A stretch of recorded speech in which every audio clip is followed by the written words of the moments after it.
welcome to the New Trucking Standard brought to you by the Federation of Professional Truckers. We're here to rebuild the industry from the driver's seat through real talk, shared stories, and straight up education. Glad to have you rolling with us. Now let's hammer down. Welcome. Who all's in here? We got a few people in here. Got a few people coming through, huh? Appreciate you all stopping in. Welcome to the Federation, FOPT, New Standard of Trucking Associations.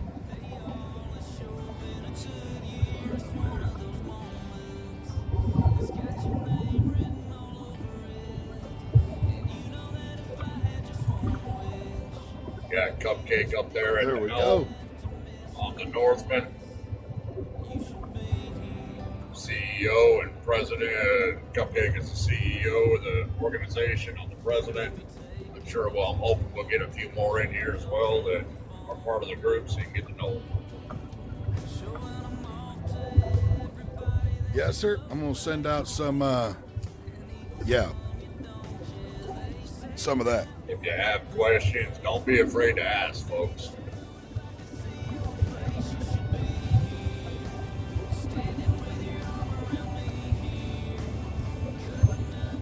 All right, let's see here. Where are we at? Boom, bang, bang, bing, bang, boom, boom, boom.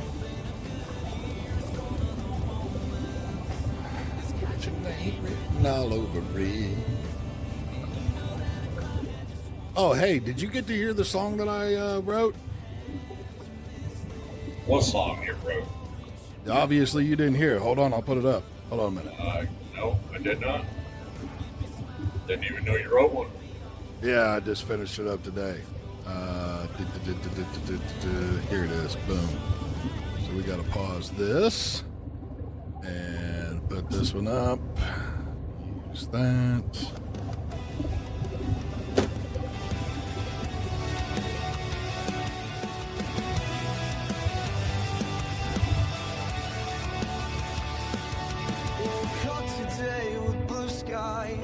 Fire in my eyes, skipping along to the beast of my own, trying to keep the monster inside. He wants out to play with all the little boys, teaching them all to quit playing with toys.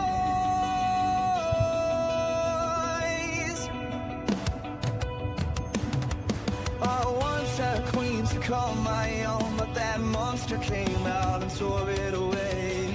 Out of my grasp, he is so strong. I watched it all just float and not stay. Everyone says release the beast until they meet this incredible freak. One of these days I'm going to release this demon, showing him that I'll beat the heathen. Skeletons burned from my past untold. How did they find this wondrous hole? Come hither, you bag of bull. I'm going to destroy you, break the mold. But damn it, wait, I cannot believe these objects on make-believe.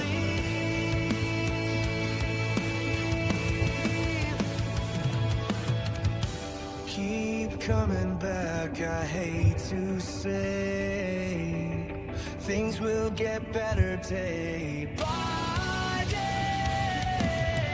I can't wait to say I made it, just made it. Hip hip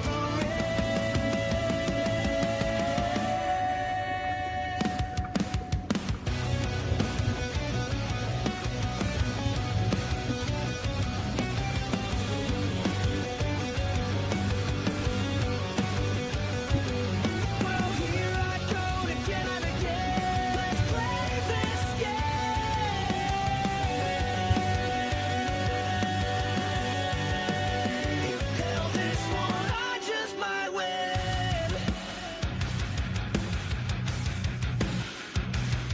Welcome in, everybody.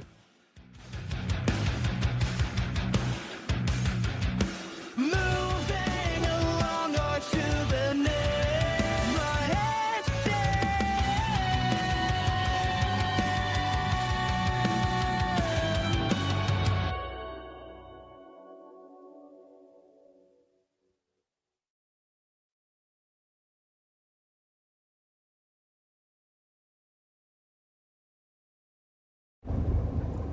Yeah, so there we go. Wrote that about trucking.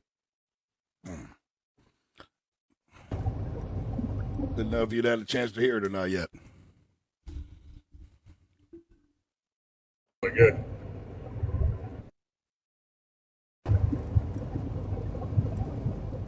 So what do you want to talk about tonight, bro? Well, I figure opening up to questions and answers, man. I'm sure a lot of people that have been listening or have been following the YouTube or following the TikTok or anything else has probably got a lot of questions. Well, the one on the bottom, yeah, Dave, that was my song. I just finished writing it today.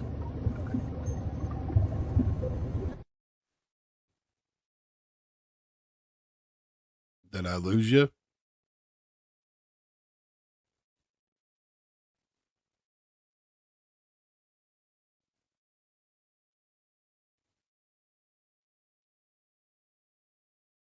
Hello? Hello? Hello? So low There you go. as far as the bar is concerned that, you know,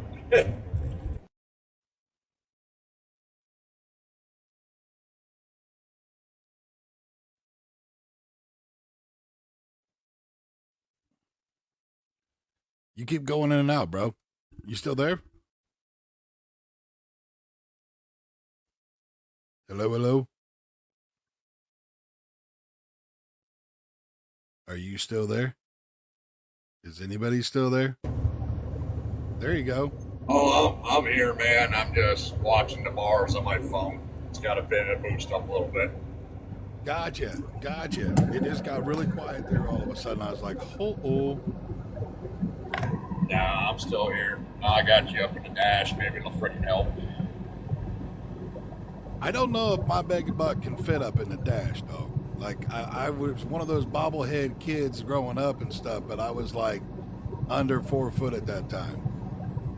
I don't know, dude. You're fitting up there pretty well right now. just listen. Don't be striking any poses. I got a windshield. I got to be able to look through. Well, you know, I wore my shirt for you today, so, you know, I just figured I'll put it out there. That way, you know.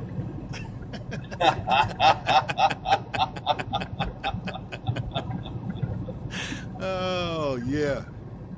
What's up, Pablo? What you doing, brother? You, fucking, You out running, are you? yeah, just left the house. Yeah, you guys are finally going to pick up some of that slack that you guys have been putting over the last couple of weeks that I've been having to drag around. Going to finally I catch up hate now I'm shit. home for the holidays. Listen to me. Yeah. Slack. Holy crap. I didn't know I was slacking. You know I got to talk a little shit. You know, I can't just sit around and No, not talk ain't shit no. for a little bit. So, you know. Listen, if you're not busting tail, you don't care. Yeah, pretty much. If I ain't giving you a hard time, you got a bad way. You ain't much. Yeah. Yes, cupcakes, stay home. Stay home because the fuel gets cheaper when you're home. That's good.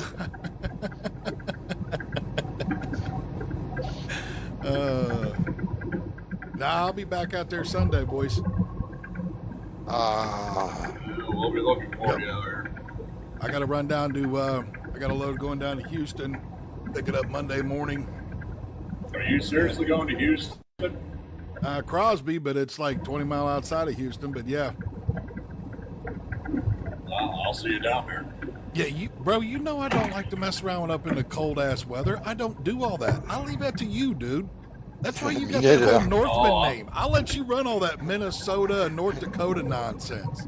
Yeah, you Like, can I have was it. over here about ready to die just having to deliver over in fucking New York here last week. I was like, you know, Oh, I'm eating it up, man. I'm eating it up. look, if the load wouldn't have paid $7 a mile, I wouldn't have even took it, to be real honest. Me neither. Me neither. They pay for my truck. They don't pay for my buns. You know, that's it, dude. If the load would, because it was what, $159 a ton to pick up a load in Coldwater, Michigan, and I went to,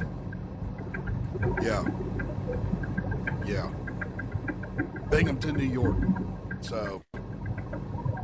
No, I'm going to North Carolina tonight. What do you got on, about 6 You stops guys like enjoy usual? all that warm weather, man. I'm sucking up the what are we at, 5 degrees right now? Yes, Take I it. can't do that. You can have I'm it. 46 You years can have old. it. When the thermometer says 45, I'm in the wrong area. I got to go farther Sa- south. Same way. See the 40? That's the far north I'm going. Yeah, that's it. I can't mess with all that. I really can't. Dude, I was out there with I had a t-shirt, a pearl snap, a hoodie, and my extreme Carhartt jacket on, and was still shivering. Like, I don't do I this just cold, feel man. I just feel that 10 degrees with a t-shirt and an unbuttoned flannel, and I would just fine. Yeah, Just see, fine. You can have it. Yeah, exactly. You can have I'm it. with you, Pablo. He can have all that. All of at it. once. I don't want none of it. None of it. All of it. Take all the big bucks, all the big money. I don't give two shit. Yeah. We'll give him a round of applause for it. There we go. There it is. There it is. You know, the deal is that, you know, your balls could be shrink as crap, Matt, and our balls could be nice and big. It's not the snow that bothers me. It's not the cold weather that bothers me. It's the other people that are out here that bother me.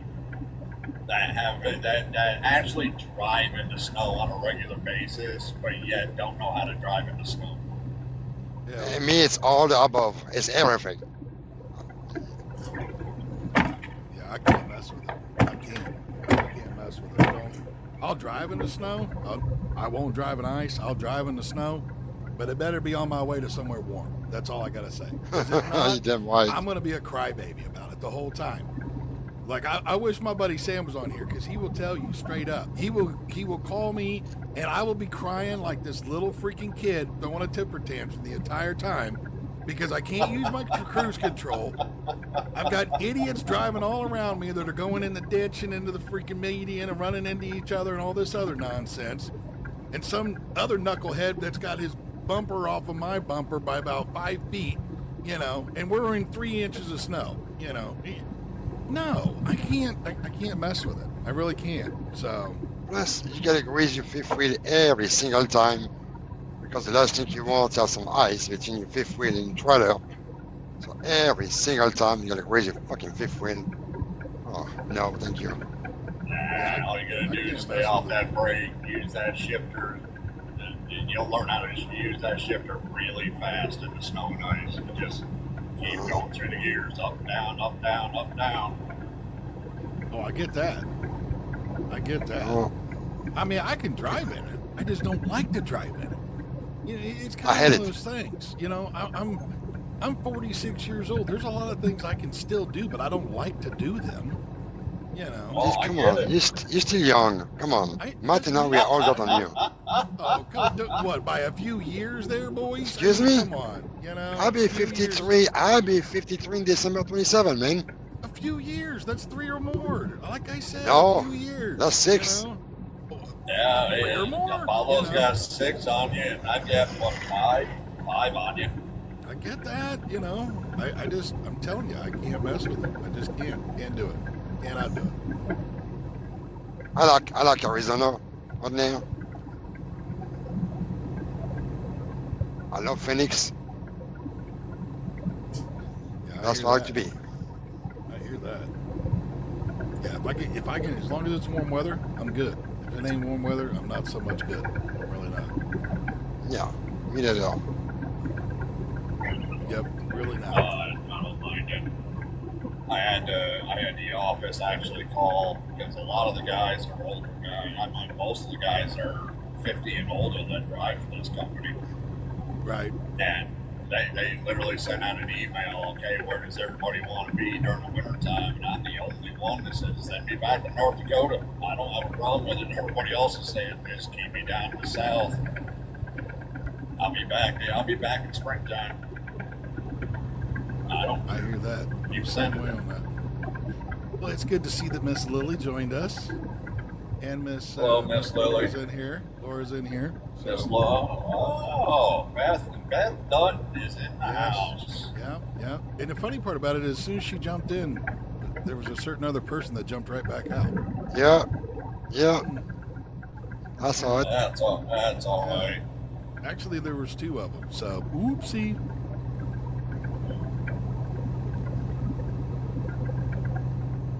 Yeah, I got you text there about that with Pablo. Nobody messing with Beth. Yeah, You seen got my that too, texty, huh? texty? Yeah, Oh, I fuck seen yeah. that. Yeah, I seen that. I seen you jump in, jump out. Yeah, Uh-huh. I did. He's probably keep watching. You know, it's not pushing the live. You know what I mean? I tagged him in that video that I just put up there about the MC numbers and this nonsense of 2 million carriers since COVID bullshit.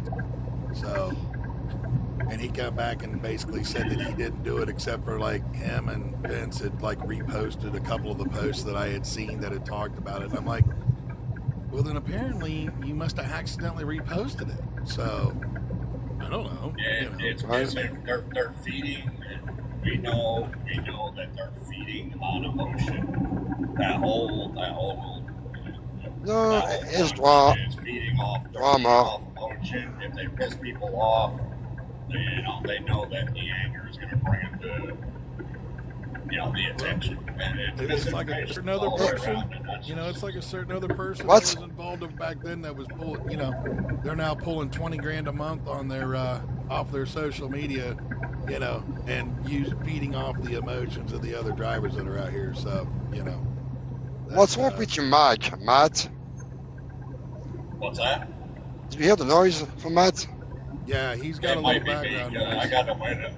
It gets too What? hot in the truck, dude. It gets to be like 70 degrees. So turn the air conditioning on. And how is it 70 degrees? Dude, I when gotta it's have like- the heat on. I gotta have the heat on for the dash, for the window, to keep the ice off the window. It sounds like you're in a free car with a dump down behind you. Yeah. You must as well sing, Oh, I can do that. I sent that Lily! along the other I'm day. glad everybody done made the live tonight. Yeah, What time did you make home? crap, Lily. What time did you make home? 6 o'clock? Oh, Lily, what time did you make home? Huh? I got seven. You got it. I don't know how you did it. That's bullshit right there. With I the don't know how you 30-minute break. With the I don't 30-minute wanna hear break. You had a 45-minute break, because I let you sleep for 45 minutes. There you go. Close it up. yeah. I don't know how she did it. Oh, I don't dude, know. there was nothing. Okay, let's just put it out there. There was nothing that was correct. Oh, look about the at way your that was face. done, Damn, Lily, you probably on the video on rail, you know? Oh, Listen. We'll put her in the big box. Then we gonna put her in the big box. There we go. There we go. Oh, We'll wow, put her in the there it big is. box. In my defense, at least we're all here talking about it. Yes. There's just no other way for me to join you guys unless we get joined on a Friday night. Yeah. I'm sure. And we're I'm not su- I'm supposed sure to you do it gotta on a be- Friday night either. So but it was There's a lot of supposed to be things a in life that we're Saturday. not supposed. There's a lot of things in life we're not supposed to do. Yeah, it look like you already did because you got a big smile on your face.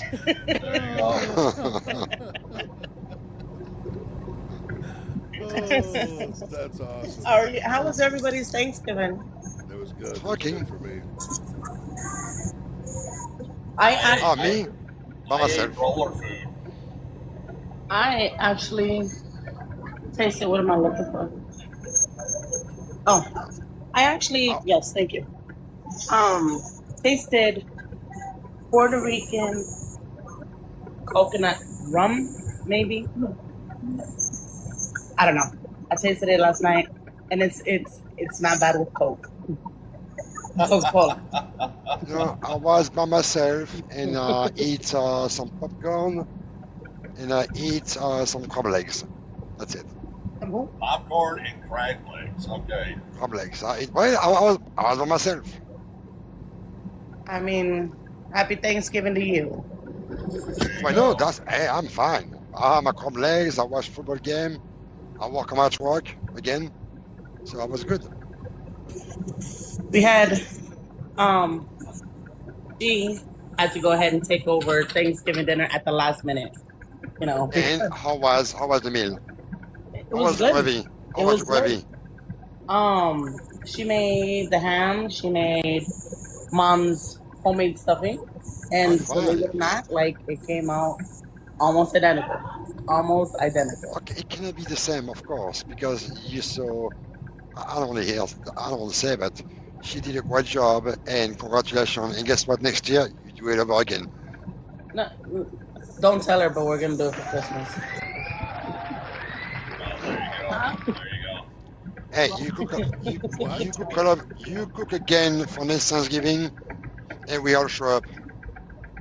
No! Wait. She said no. Just don't forget to take the giblets out of the turkey. She said no because she's changing the baby. Oh. You got a shower? I mean, Oh my god, this is gonna be a shit show. she said it's probably about to be a shit show. Right? Oh my. Hey, Leon. Oh my. That's Yes. Right. I just came to them. Don't put it, please. Keep it out. So, how's everybody's day? Where is everybody? Because Pablo, you're probably running? Mike, you're home. I just left the house in here. Sounds like I you're in pick the up my load, go to North Carolina. Yeah, y'all don't get blessed by my presence back out on the road till Sunday, Monday. So, Yeah, that's where I'm and doing Lily, nothing. I'm just gonna warn you so we don't have to listen to the crying next time. That I will be stopping at my favorite truck wash in Indianapolis on Sunday night, just in case if you have a load heading that direction, you know, so that you don't leave your headlights on while you're parked and get snapped. So I'm just saying. I did not leave my lights on. Do I need to bring the picture up? Do I need No. to go find? Oh no. Oh, okay. Listen, Listen. they were listen, off. Martha. I hit the off button.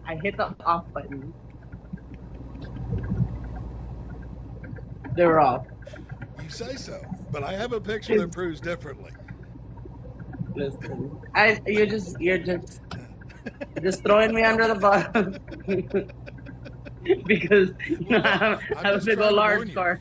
I'm just trying to warn you. I'm just trying to warn you that I'm going to be over there at the, Truckomat there Sunday night sometime. So yeah, just in case, that way you can reach up there, make sure your lights ain't on. I'm with Lily because she can fly. I mean, she's not a trucker. She's a pilot. Pablo kept telling me. He's like, "You're not gonna make it home. You're not gonna make it home. You're not gonna make it home." Oh, no, There's no way. have you ever looked at her speed? Sometimes she brakes like 82, 83 miles an hour with that freaking large car. Guess She what? does not slow down. Last week, she can tell you. Last week, she was behind me. She never catch up with me. I was hammered in. I was making sure she will not pass me. Yeah. Just a couple days ago, she maxed out at 82 miles an hour in that Peterbilt. Yeah. It was Were you reading going her at downhill? 82 miles an hour. I'm going, holy crap. Listen, I'm Mike. glad you guys don't listen. I'm glad you guys do not look at my speed then on the Life 360. That's all I can say. Oh, I absolutely do. I absolutely look at you need to shut up then, sir, before I got DOT knocking on the door, okay? Let me just put that one out there. Jesus.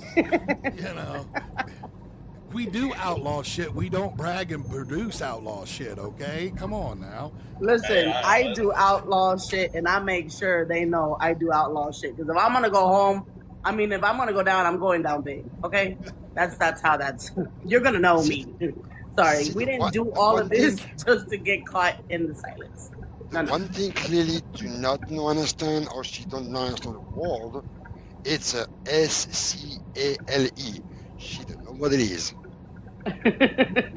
Well, I think she's allergic to those, Pablo.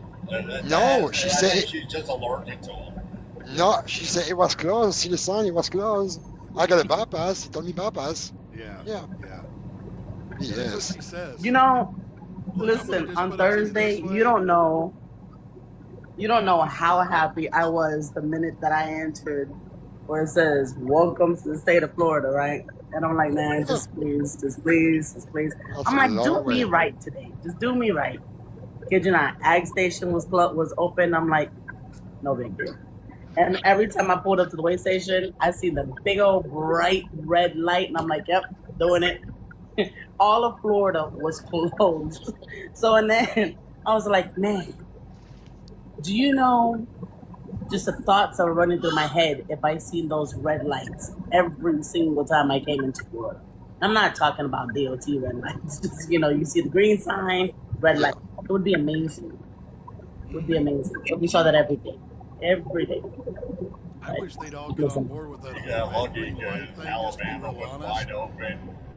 Mississippi was wide open. Every state I drove through, I got pulled across the scale on Thanksgiving. I was like, what in the world? They were everywhere. Where was it? Oklahoma. I pulled in Oklahoma. And Yeah, you got like a Spanish truck. Of course you'll be pulled over. Plus we cannot see you. You're so tiny, the truck, we cannot see who's driving. Of course in Oklahoma you can be pulled over.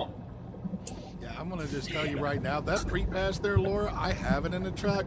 Yeah, the scale in Bland, Virginia. Yeah, let's just put it this way: they had my picture on the wall, and they finally got me. After I don't. what I like about blowing Virginia it is that about Virginia is a 12. no chase state. Well, yes and no. I'm just gonna say that. I happen to know the hard way. The reason why I want the red and green sign is because in that way I know whether or not if I need to go past 75 mile an hour before I hit the scale. That's what I need to know.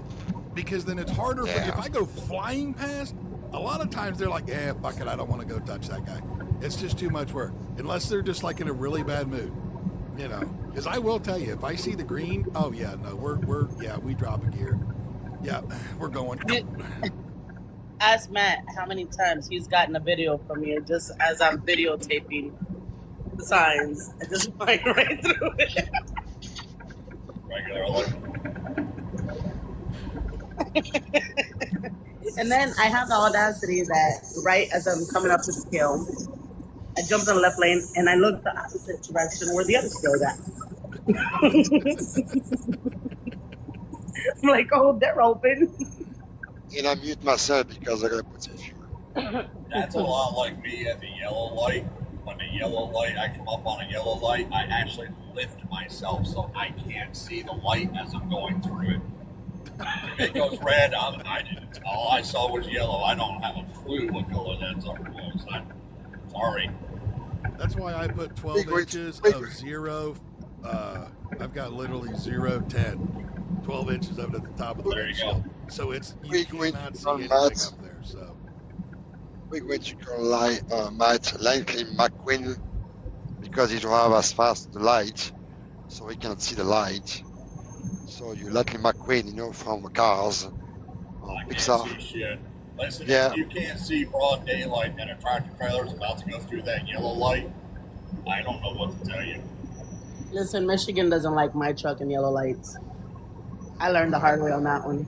Nobody like Michigan anything over there. now Michigan, those guys are ridiculous. I literally had one pull me over for a left lane violation because we go through. All of a sudden, this cop, he lights up this other truck, and they're still, in the right lane and stuff, and I'm over in the middle lane. So the guy that's behind him, he's trying to get over. He puts a signal on. I'd be nice. I get in the left lane, move him over. We all move over. We get around this guy. we get past them and stuff, and then we get on up the road, and the next thing I know, I look in my mirror after I'm moving back over into the middle lane, and I'm getting lit up. And I'm like, what the hell what did he light me up for? Like we were all, like if you were behind me the whole time, which he said he was, you watched this whole fucking thing go down. I was like, you know what? Fuck it. Next time I see you fuckers up there, I'm not moving out of the right lane. I'm going to give you a haircut.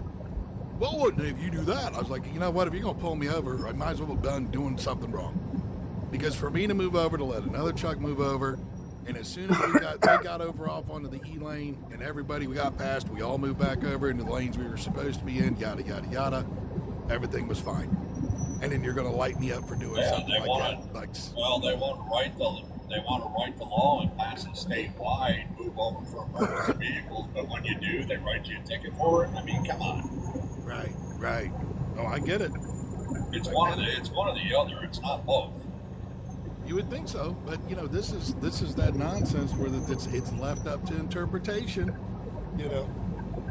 It's left up to interpretation.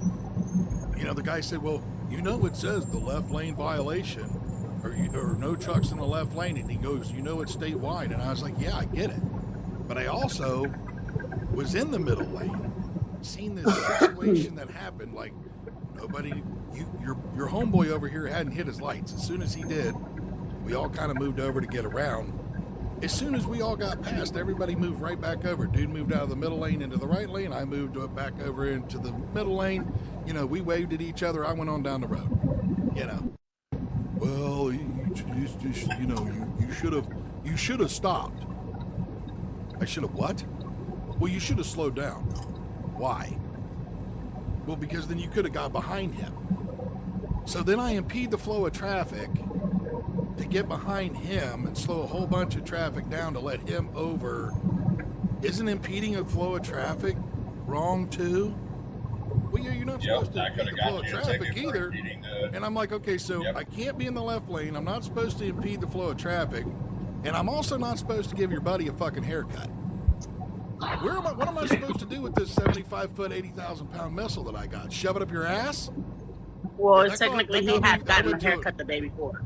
Well, see, the problem of it is that got me a level 2 when I said that one. So I just crawled back in the back, handed him my fucking book at that point and said, do what you got to do, dog. Before we increase this up another fucking level, and I wind up having to go see a proctologist for this nonsense. Yeah, you guys are going to have to go talk to the folks in New Jersey because everybody's ran the turnpike, and I don't see why we have 3 lanes on the right-hand side for trucks. And then you have the ones in the middle for cars, but we're still not allowed to be in the left lane for trucks. Help me understand that one. Go figure that one. See, this is why I haul axe. And I know that one by personal experience, too. Oh, yes. Yeah, know that one by personal experience. This is why I haul I'm telling you, it's our highway.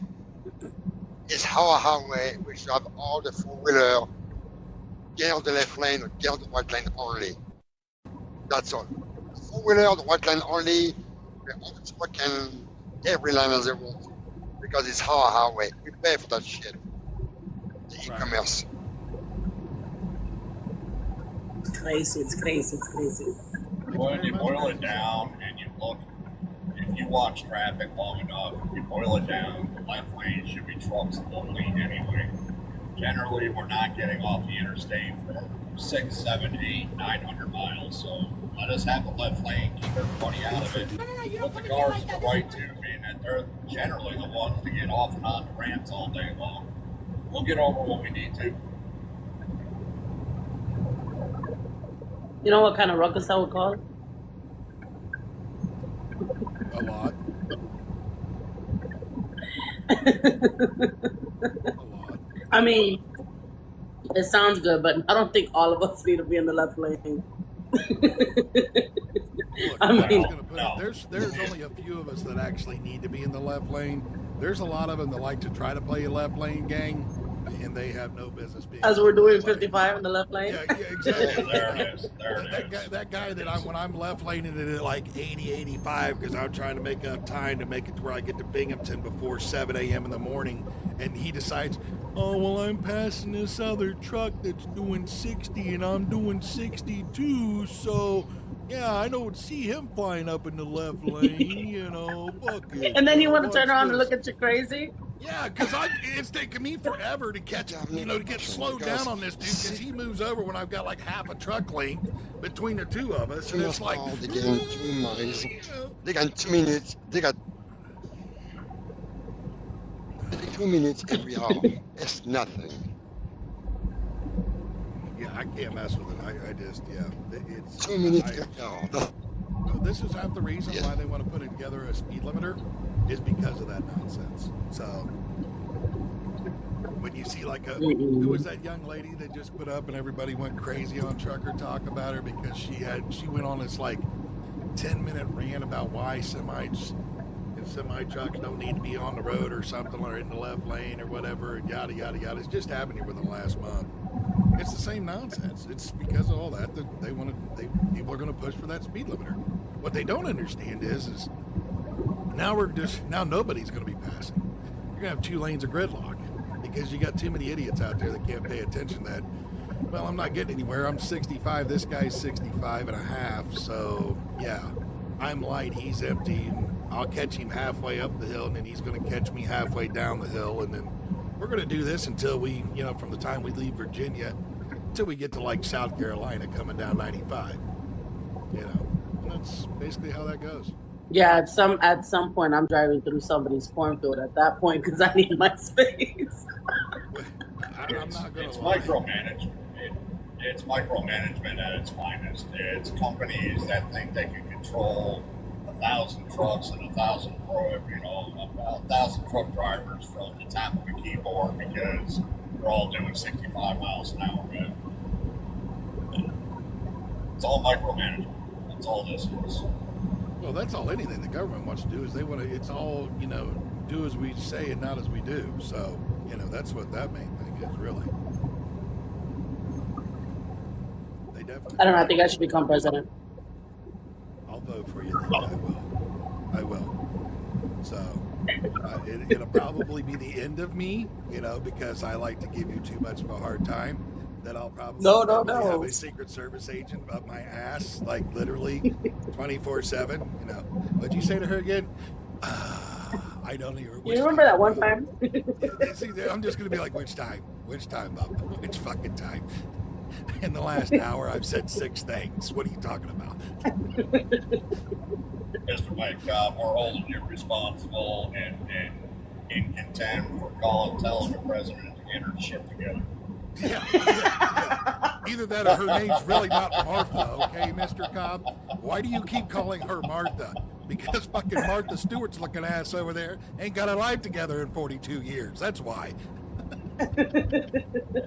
See, that's where you fucked up again. 44.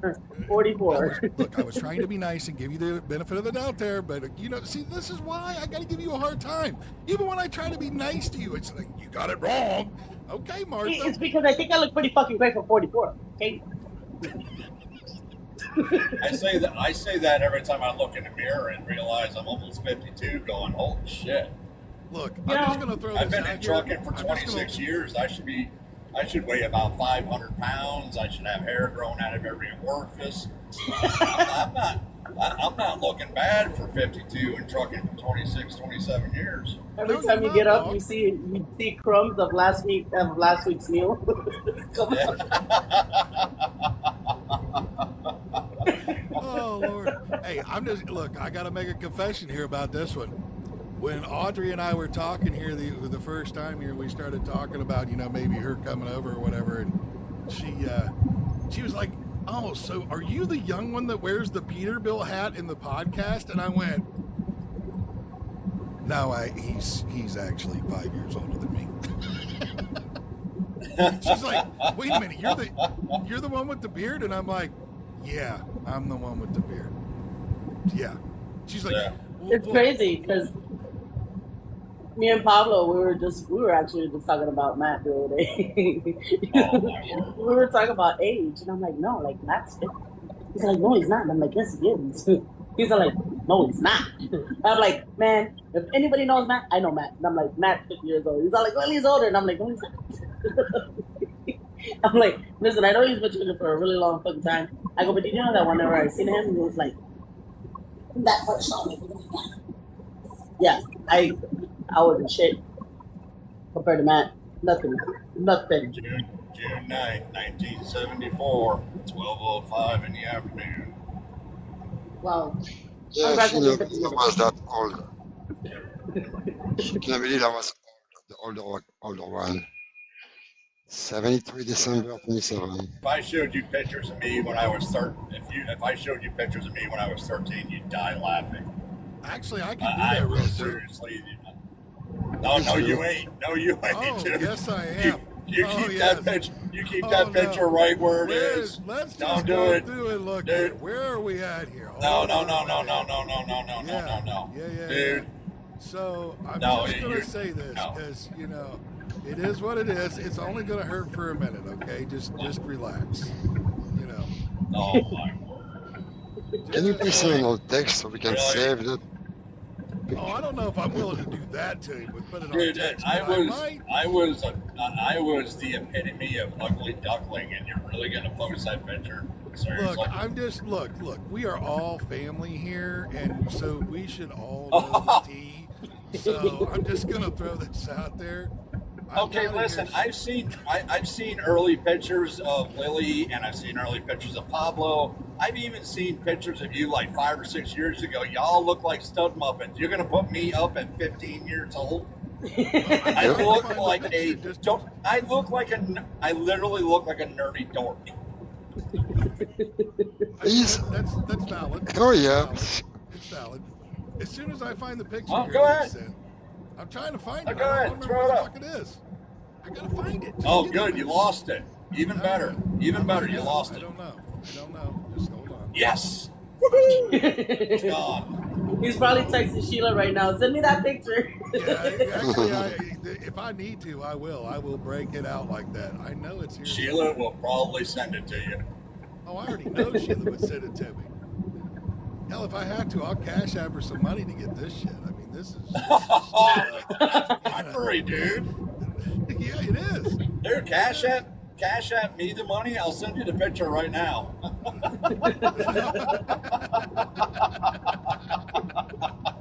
Gotta buy Christmas gifts. The Christmas shopping ain't done yet. Damn, where did you send me that? Did you send it in text? I can't even remember. It was a group thing, I think. Oh, it was a group It was text? in one of the, I think it was in one of the group texts. Probably one of the earlier ones. Good God, man. You know how many texts? Because I think we were all kind of sharing pictures. Yeah, that's probably right. Okay, so, well, Where's the picture? I don't know. Well, this is way back. This is like, Just keep it over let's there. see here. Mhm. Would have been this one. Hold on. Is What? this guy? Oh, yeah, I think this might be the one. That one ain't that. What's going on with Martin? You have a cup of coffee behind. What is he doing? He probably. Oh, son of a bitch! He got off there to actually send me the picture. He literally just No sent way. it over. Yes, he did. He literally just sent it over. I did. He did.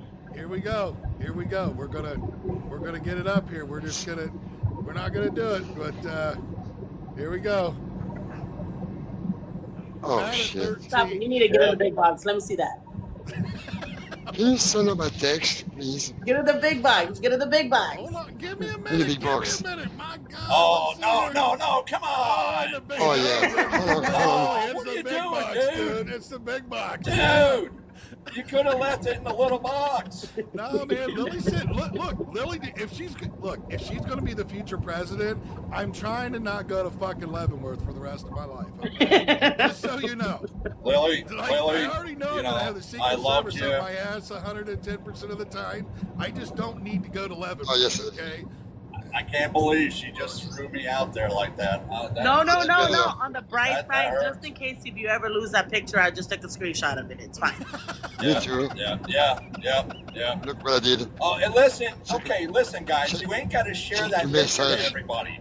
You just shared it out. Come on now. Oh, yes, I did. Oh my word. I got it back up. It's fine. Oh, Holy crap.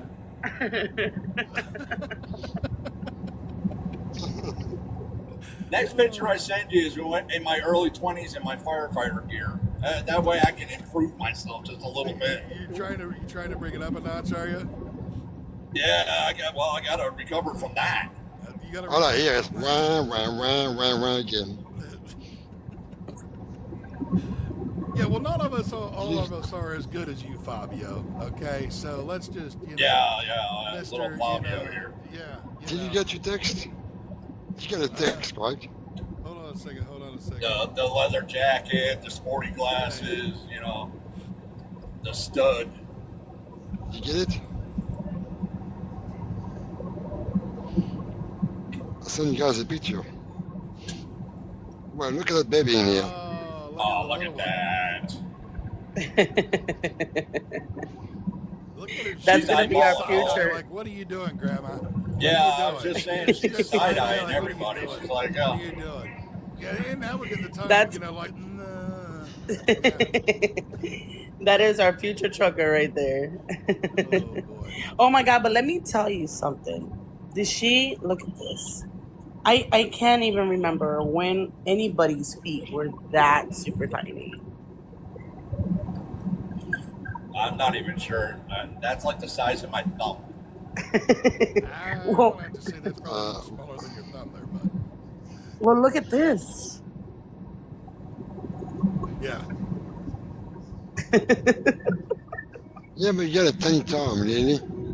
That's why I say I Willie got them teeny tiny hands, so yeah, it's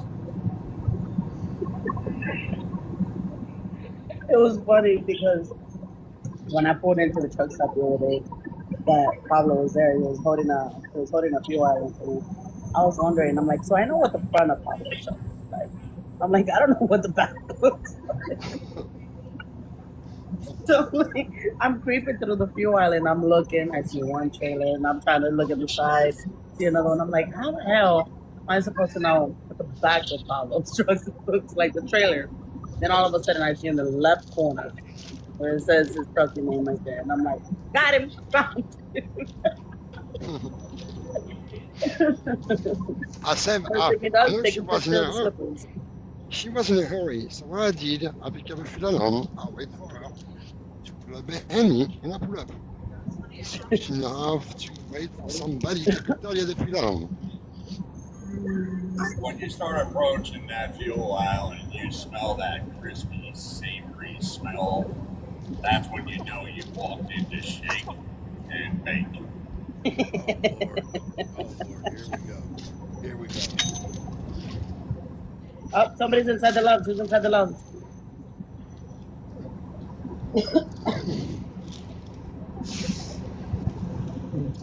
You know, the best time to be on TikTok on live, I believe it was on Thursday and Tuesday, I believe. When? I believe it's on Thursday and, yeah, I believe, yeah. You know, that Ask AI will let you know. I don't even know.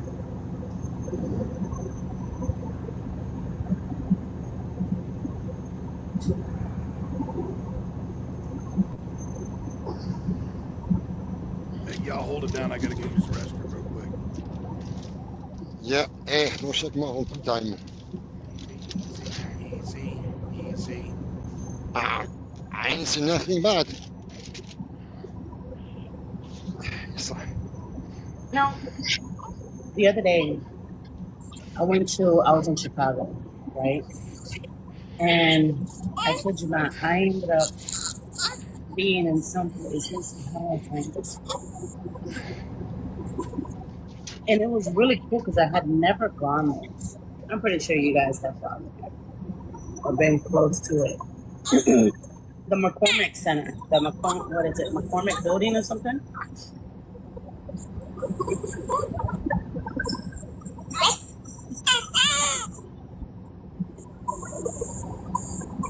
Hello?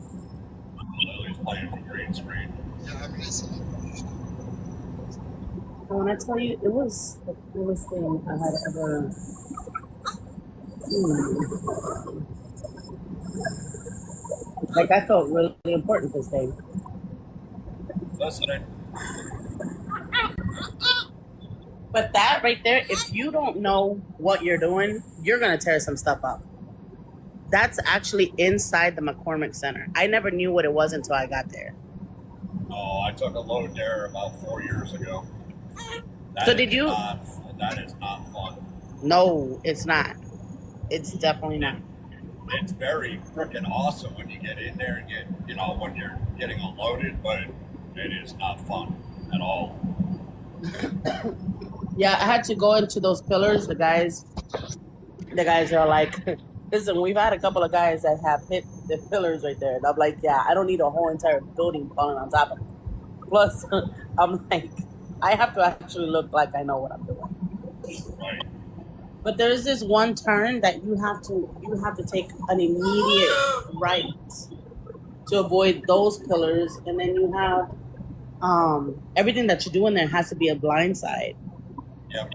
So what do they do? What do they do when people really don't know what they're doing, and you have to go on and load them?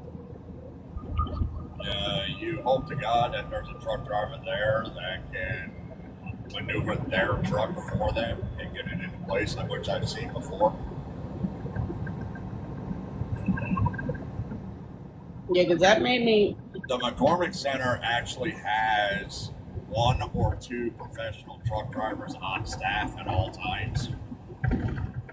Really? Where if you can't get your truck in there first try and it looks like you're going to take the building out, they'll actually ask to switch roles with you, and they'll put the truck where it needs to go. Oh, and yeah, I seen a low bridge immediately to the right hand side. I think it was like 12-4, 12-6, something like that. They're like, yeah, I can't go that way. Definitely got. There in Chicago, you only have all of a sudden moves, or you better really, really, really know what you're doing. That's why I don't go there. Yeah, I've never been Going there after that run to the McCormick Center, that was done. I never bothered to go back. Wow. When I was flatbed, I was trying to take Drival up there, and I'm like, you got anybody that I could switch on like a load going to the 5 boroughs or something, please? And they were like, wait a minute, you want to go to the 5 boroughs and not Chi-Town? I'm like, all day, every day, baby. Give me the 5 boroughs over Chi-Town. All day, every day. And they're like, oh, what? And I'm like, yeah. And then they finally figured it out when I was getting an extra $200 a load every time I went to the 5 boroughs because they paid extra to go in there.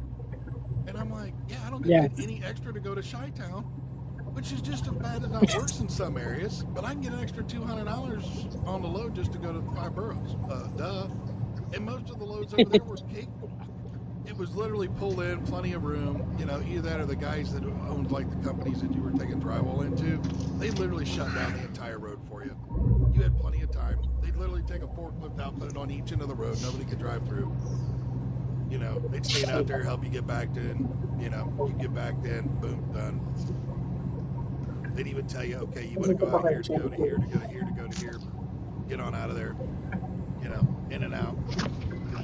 They'd even help you roll your tarps and everything else. Yeah, give me the 5 boroughs over that all day. So, I've gone to New York many times. I'm not afraid to go in or out. But one thing I will not touch is Brooklyn. I will not touch Brooklyn to save my life. No. Brooklyn is open.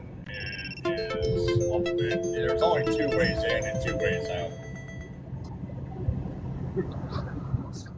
You go do it.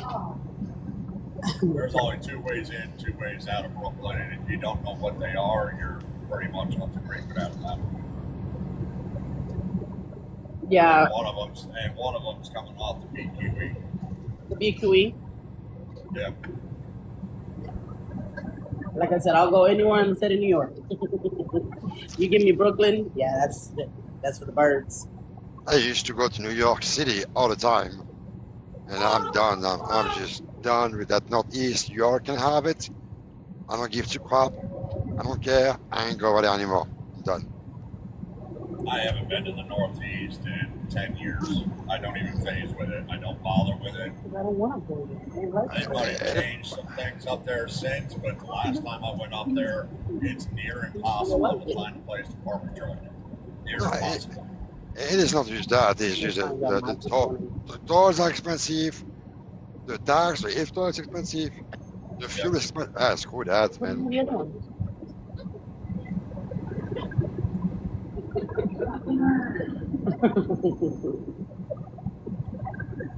How long are you guys gonna be on? I'm gonna try to help my kid figure out her life here. All right, go help her figure out her life. We'll be here for a while, I'm sure. Or if not, All right. we come back and we're not here, then it's whatever, you know. Well, road.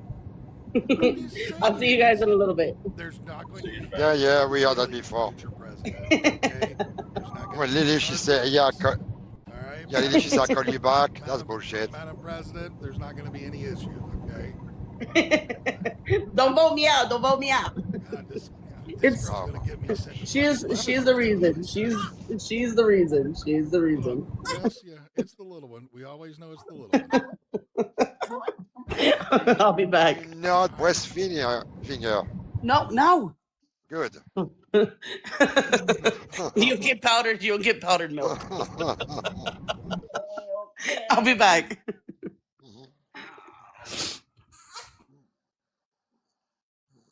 Oh boy. Got the little one.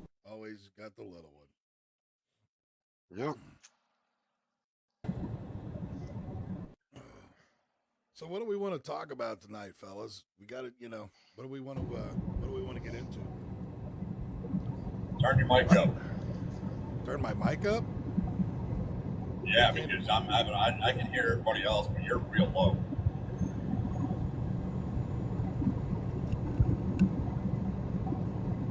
All right. Can you hear me better now? I can hear you. I can hear you, but it's just low. How's that? I still can hear you in here. I'm fine. Okay. Better. I'm Better. kicking it. Is it better now? Okay. Yeah, I better. was going to say, I don't know. It's kicking as high as possible. Like, I don't think I can get, the No, mics are you're good. better. All right, that's good. That's good. Maybe it's just the fact that I turned my head away or something like that. I don't know. So. Oh. Yeah, Well, so what do we want we to can talk get about? What's into the quite a topic bit. of I the mean, day? let's talk professionalism. I mean, All that's, we keep holding a whole lot of accountability to a lot of different groups, a lot of different things. Maybe it's time we start looking at accountability for the professional truck driver that's out here on the road right now. And professionalism out here on the road is lacking. All right, so And it's not about it, and it's not everybody's professionalism, right, but we're right, seeing the percentage go up and up and up. right. So why don't we? I don't know. How about we just take 5 minutes and everybody talk about the professionalism, what their definition of it is, and what it is we're seeing out here on the road that's making that happen, or in lack thereof, maybe would be the better way to put it. Well, I mean, we were thinking about it, and we still are, and people don't understand it. We're supposed to be not just professional truck drivers, we're protectors. We're supposed to be watching out for everybody on the road. There's an emergency or something happens, truck drivers, first ones to be able to see it. But we're destroying, we're trashing ramps, we're trashing travel centers, and aren't the attitudes to shippers and receivers, though maybe a few of them deserve the attitude. is really poor. You hear a lot of, I deserve this because I'm a professional truck driver, but yet the professionalism of the truck driver is so lacking that why do you think you deserve anything? I mean, there's so many avenues to look at as far as being what a professional truck driver really is versus what we have out here right now. Well, I mean, I know I can, you know, when we kind of covered it earlier there about what, you know, what I consider professional or not professional, and that's one of those things about loincloths. You know, we have got to get and I know, because I'm sure there are some folks that might be watching, not watching, or watch this later, that'll probably have something to say about this, and you'll say, well, you know, that's what the company tells us, because I do know a lot of the mega carriers out there will tell their truckers to, when they're in 3 lanes, you stay in that middle lane. You don't get out of that middle lane. Unless you're getting off the interstate, don't get out of that middle lane. And that right there, when you're in traffic, and that's what's considered our left lane, because to be in the left lane is a left lane violation. That, I mean, they're literally causing part of the problem. They're causing the backups in traffic. They're causing the dangerous moves because of cars going around them on the right. You know, which I don't think they grasp that concept. Because I know I've heard them talk about the fact that they literally go through and they will tell them to stay in the middle lane so they don't have to worry about cars getting on and off the highway. You know, it saves the fuel mileage. They don't have to worry about lane changing, you know, so on and so forth. That I thought that's what those 2 shiny things were that hang on the side of our trucks. I think we call them mirrors. I think that's what they're called. And I think you're supposed to look at them about every 8 seconds, check your surroundings, and then also look at them to make a lane change. But, I mean, you know, what do I know? I don't know. I'm just, you know. Well, the professional truck drivers, actually, you should be seeing everything. And the problem is we have a dash full of freaking devices right now that most of these new ones are more interested in looking at than their mirrors. But you're supposed to be, you know, and this is me when I drive. When I drive, I'm watching not just the vehicles, I'm watching the actual drivers of those vehicles. Right. I can tell when, you know, they start reaching over to the passenger seat and they're about to do something stupid. And, you know, when they're reaching to the back seat, that car's going to swerve in a minute. I'm watching maneuvers as well as the vehicle. And that, as a professional truck driver, is what you're actually supposed to be doing. You're supposed to be not negotiating just the traffic. You're supposed to be negotiating, you know, what that driver's about to do. It's all split second. But that's what a professional truck driver is supposed to be doing. Yeah, and they're not. Like you say, you can see them in the mirror. I mean, I know I can. When I look in my mirror, I can see, you know, I mean, there are a few instances that sometimes you can't due to the glare on the windshield or whatever because of the sun. Right. But the majority of the time, I can look in there and I can see if they're doing this number here. You know, you see them, they're down there, or you'll see they're doing this. You know, look, it's one thing you look down for a minute. I know some people look down, you know, because you're going to look down and check your speed or whatever. You're doing this. You look down, check your speed, you're right back up. You know, it's not a matter of that you go through and you're down there for 25, 30 seconds. The other thing you didn't mention, and I know I see it is it's the swerve. You see them, you literally, whether we see it coming up on them or you'll see them coming up on you in the mirror, you see them. Yeah, every car or vehicle, I should say, they move a little bit, especially in windy conditions.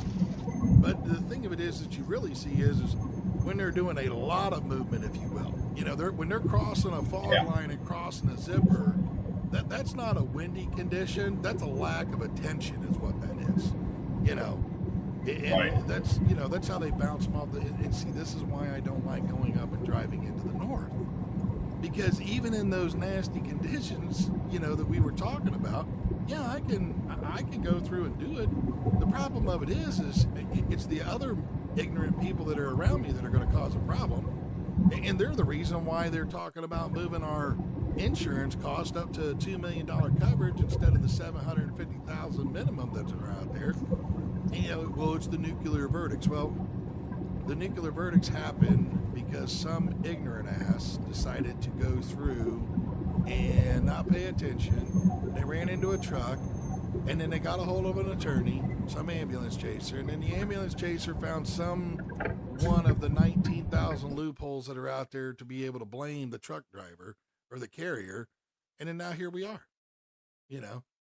And then they're going back through going, oh, well, you know, because, you know, 6 weeks ago, we see it here in his logs, that trucker was over, he was over his 14-hour clock by 2 minutes.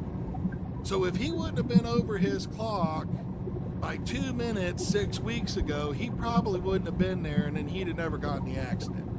And since, you know, since it's future and we can't change the past, nobody can prove us wrong. And then the juries go, yep, well, you know, it's just the insurance company's paying out the money. It's not a big deal. Except for, yeah, you literally basically shut down that carrier. Because sometimes when those verdicts come out and the insurance has got to pay out, that's the last thing. That's the insurance after the premiums covered is done. They look at you and tell you, we can't insure you anymore.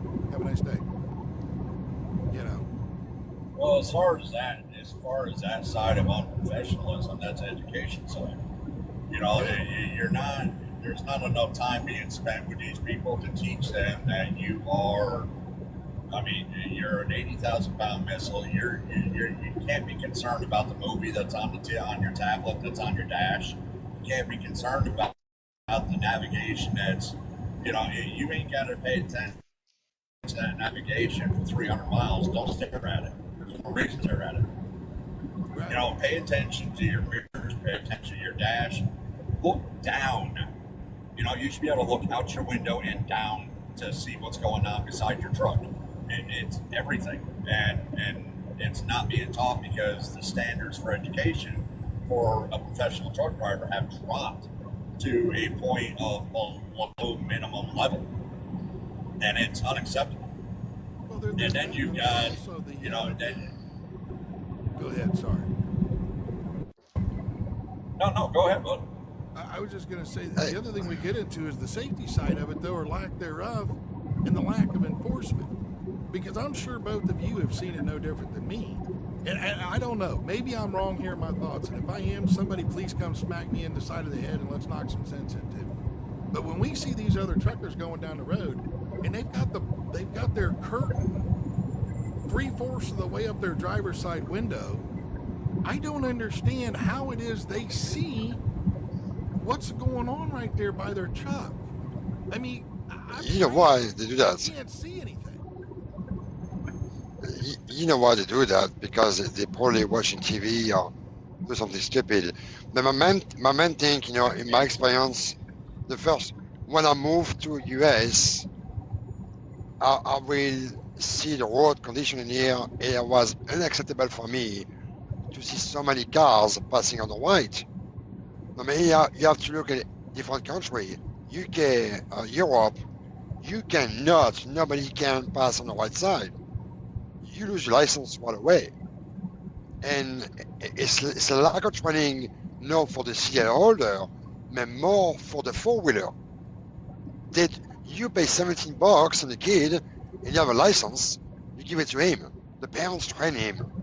And this is not how it is over there. You have a full training, driving training.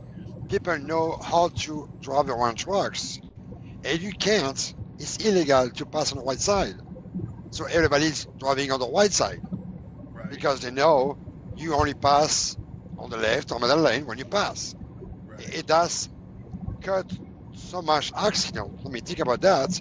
How many wreck has been caused because people pass on the white? Too much.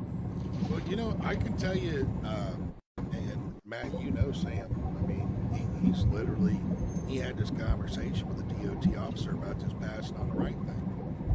And it was in a 3-lane situation. The truck was in the middle lane that he was trying to pass. he went out in the left lane to go around him instead of passing on the right, because we've all seen, I mean, what do they say? Passing side, suicide. As far as the passing, you see the stickers on the back of the truck. So it's like, if you're gonna go to the suicide instead of going to the pass side, but he literally asked the DOT officer. He said, "Look, so we've got." I pass him on the left because we're not supposed to pass on the right. No sooner than we pass on the left, you pull me over, and he goes, "Yeah, well, you were in the left lane." He goes, "Well, what was I supposed to do?" He goes, "Pass him on the right." He goes, "But that's not safe." He goes, "Yeah, but then you're not in the left lane." Yeah, that's quasi. Wait a minute. Should be. You're supposed to be out here to protect and serve, jackass. Yeah. I mean, but this is no different than, company I work for, we used to have to go sit in these yearly meetings or whatever for the insurance company that covered us. And this guy Tim used to get up there and he argued back and forth, left and right, and tried to used to say all the time, "Oh, they don't have quotas. They don't have quotas. They don't have quotas." I'm like, bullshit, they don't have quotas. And then now here, what was it, just a few months ago, it came out that yes, every one of the state police agencies have quotas. I mean, it's common sense. If they don't pull over a certain number of vehicles, then it shows and proves that the crime rate is going down. And if the crime rate goes down, their budget decreases because the lack of funds that are given by the federal government to the state to help offset the cost of the police force. So if you go through and say, well, our traffic tickets dropped by 30% last year, they're going to say, well, why do you need to have that many officers on duty? If last year you dropped 30% in, traffic incidents, you obviously, your state's getting safer, so you don't need to have them. So of course they're going to pull everybody over. The problem of it is, a lot of times they're not pulling the right ones over. I mean, how many times do we see that? No, because what they said, the state trooper saying that if you do 3 inspections a day, it's fine. That's why I need it. So a lot of time they start their shift in the morning and they look, if they don't want to work too much, they look for the shiny truck, finished truck, because more likely to be fine, and do 3 inspections and be done for the day. Right. So it's really depends. And sometimes we are the same, You got a bad day at the house, you got work and you get pissed and you get mad and you want to leave all your anger to somebody else. Yep. Yeah, I wish that we would have some consistency. I really do. I wish we could get some definite consistency inside the trucking industry, especially with the law enforcement side. I mean, the thing of it is this though. I mean, if they would have been doing this nonsense years ago, then we wouldn't have had half these problems. I mean, that's a proven fact. Because if they would have upheld a lot of the laws and in the inspections and stuff, because I can tell you right now, a lot of the migrants, not the immigrants, but the migrants, because of the companies that they work for and stuff, they don't take care of them or their equipment very well. You can put them out of service for not even having the English language proficiency. I mean, I don't know how many times that I've seen them roll up into a truck stop, and I mean, hell, Laura just sent a picture up in our group chat the other day that had tires on there baller than a bologna rind. No. I mean, you mean to tell me that you couldn't pull that truck's been rolling? And the thing of it is this: that truck has been rolling like that for some time. Oh yeah. Because it's on the drives, you're at a 2. It's 2:30 seconds. That's the minimum. And to go past that to a bologna. But again, who's checking but, what? But again, you're talking education. How Out is of these that schools, education okay, on the? you go to because hold on, I'm going to explain. Because education, you should know what have in your rig and how to utilize it. And one of those is a tri-yard tire. You're going in and out, brother. Yeah. But my question is, though, is how is that an education thing, though, for against law enforcement? Law enforcement, how is it that law enforcement let them go for so long that those tires became as bold as a bologna rind? That's not educational. Why? Because they can't speak English. No. I'm talking educational on the professional trucker side, because the education doesn't teach you how to utilize the tools. Well, but see, on the enforcement side, well, no, I understand now. You can use a penny. No, every tire is manufactured with a wear gauge in it. Every tire has a wear gauge hump in the tread. I still carry my tools. I understand it. I've got one right above my head. If you open the door on my truck, you will see my tire gauge hanging right up there on my little net thing. Yep. What I'm saying is if you don't have one, if you don't have one, there is in the tire tread, in the depth, somewhere in all that tread, you will see multiple little humps. And when that hump reaches the outside, that's 230 seconds. Well, it does depend too, because Are the students actually taught that? No. The deal is that, okay? But I would go through law enforcement. How are they missing it? I will train my tire. Well, hold on. How did a law enforcement? How did these guys literally drive long enough with a baller than a bologna rind tire, or from a 232nd down to a bologna rind? They drove around that didn't just happen overnight, guys. I mean, I don't know how long does it should wear off 230 Here's seconds. one of the ways that happens, and I'll explain it, because this is how it happens, and this is on a regular basis. You get 10 trucks that are pulled into a weigh station. On the side of the truck, you see English, whatever the heck that is, English, whatever the heck that is. They're going to pull all the English trucks with the English lettering through their scale, because they can understand and have, hold that driver accountable. There's a conversation. If they don't have an interpreter on site, the rest of them that don't have English on the side of their trucks, DOT sits there and goes, well, I don't speak the language. You speak the language? I don't speak the language.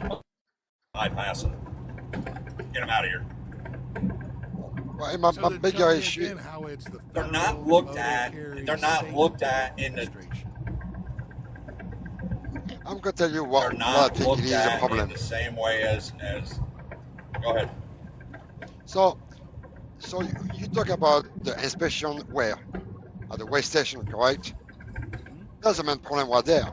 All the state troopers, they go to weigh station because they got bathroom, coffee, they are warm, they're against if it's too hot outside, they have air conditioning, they got everything. Alright? Those troopers should be everywhere, not just the weigh station. If they were everywhere, that truck was Bolas and Bolani probably would be called out and put out of service.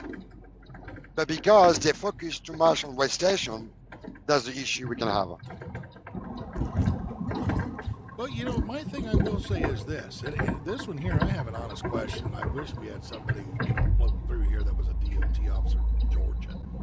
And the reason why I say Georgia is I don't know if you guys have seen it, but they've got their old three-headed monster out there, and they are trying to find you for the seatbelt. Well, if that thing can literally go through and look inside the vehicle and tell whether or not if you're wearing a seatbelt or not, how is it that they're not using that same technology with all the cameras that I see at the weigh stations? How are they not using that same technology to take pictures of the tires? We know they got thermal cameras that are checking your heats and stuff, your heat signatures, because if they see, one axle a little hotter than the other, you most likely either got a wheel bearing going out or something along those lines, and they'll pull you in for that one, and they'll say, hey, this is what we've seen, we need to do an inspection here. Well, if they can do it on the thermal camera, they got the three-headed monster to find out whether or not if you're on your phone or they're not wearing a seatbelt. How are they not making that same technology available to make sure that we have drivers out here that are not running around with tires balder than a bologna spray? Because this ain't just about winter driving. If you're on wet roads, you ain't going anywhere either way. Slide right out. I mean, you'll jackknife right in the middle of 70-degree weather with it raining. So here we go with the Federal Motor Carrier Safety Administration. Where's the leadership there? Where's the professionalism there? Because I don't see the professionalism there. No, they fail us big time. Well, And we again, already know there's. and again, my deal is waste station. Why they have to be focused on waste station? I mean, I would say get maybe 2 weeks in waste station and 2 weeks away from the waste station. Go anywhere in the county road, everywhere. You know, then you go find some truck that should not be there. Now you talk about the camera in Georgia, where you know they are North Carolina, South Carolina. They are still over there. Yeah, they got them there too. They're coming more and more and more often. Yeah, and I believe that the system is just a money grab. They're just looking for the phone, seatbelt. That's it. I mean, if you do that for us, might as well do that for everybody, even a four-wheeler. Because a four-wheeler, they're on their phone all the time. All the time. For sure. Yeah, for sure. 100%. Well, and that's the whole thing. It's not. It's a whole 100% target on the trucks. No matter what you see, look at the news. You don't see four-wheelers getting blamed. You see truck drivers. If there's an attack, it's not on the four-wheelers. It's on the truck drivers. You know, they keep saying that phone use is high with truck drivers. It's not as high as you think. Most of us run Bluetooth. In fact, a high, you know, I would say closer to 97% are running Bluetooth. What's up, Cisco? All the time, 100% of the time. It's rare that you see us actually with a phone strapped to our head. It's not going to happen. Right. But it has been ingrained that you're going to get fined through the years. We're not the problem, but the truck driver is targeted, and that's special interest. That's all that is. Well, I get that. Take your eyes off the four-wheelers, put it on the truck drivers. Yes, yeah, for sure on that. I mean, I don't disagree with the fact that we ought to go through and do that we need to. Well, I will put it this way. I am showing Brianna that, you know, you need to look at this on your tires. You need to be able to look at this and check your oil. Bobby's been doing the same thing, you know, for Brianna, who's, you know, just got her license here within the last year, you know, to drive a car, you know, at that 16, 17 mark, you know. But I believe that we really need to start, you know, years ago, I know here in Ohio, years ago, we used to have that environmental test where you'd have to go get the smog test of your exhaust and find out whether or not if it was running right or not. You know, and at the time I used to say, well, you know, this is a bunch of crock or this or that or whatever. And now I look at it, why are we not doing that? Excuse me. Why are we not producing the same inspections and stuff like that on the cars as we do on all the trucks? Because I mean, and it's the same way, you know, why are we just now getting in here? Why are we just now getting in into the texting, you know, because it's always been on the truck. The you know, using your phone, putting the phone to your ear, you know, if you didn't have a hands-free device, you know, it's $2,500 for the driver, $10,000 for the carrier, yada, yada, yada, yada. And just now within the last year or two, you're starting to see states go through and say, okay, well, you know, we need to start doing a little something against the cars that are doing this, you know, and it's like, well, wait a minute. The information came out years ago that texting and driving or messing on your phone and driving was just as dangerous, if not more dangerous, than an OVI. So if that's the case, why have we not attached the same stigma to distracted driving by a phone as we have with the OVI? Because I know here in the state of Ohio, because my cousin literally went through this, no drugs, no alcohol, but because the officer decided that he was driving while impaired, he gave him an OVI, even though he had no drugs or alcohol in his system. And he met, when he had to go take the class, the OVI class, where they stick you in a hotel for like 2 or 3 days or whatever it is, he met a couple of other young ladies in there that got pulled over and got charged on an OVI because they were crying. Went to the hospital, no drugs, no alcohol in their blood. So obviously they hadn't been doing anything. They did a blood draw. No extracurriculars in the blood to cause any kind of impairment. But because they were crying, the officer wrote them on operating a vehicle under impairment. So if it's so dangerous to be operating a vehicle under impairment, and it's a proven more dangerous fact to be driving while distracted with the phone or whatever, why are we not putting the same stigma? You know, but it is more debt collectors and money makers than justice. I believe the system is in place already. No, I mean, all of MCA say you cannot drive if you're tired or if you're impaired. Okay, so my deal again is about the enforcement. That's the major issue, and the issue is how to fix that. We know the problem, but how to fix it? Well, how do you fix it? You basically put the same stigma out there. I mean, you had MAD back in the 80s or 90s that pushed, which was Mothers Against Drunk Driving.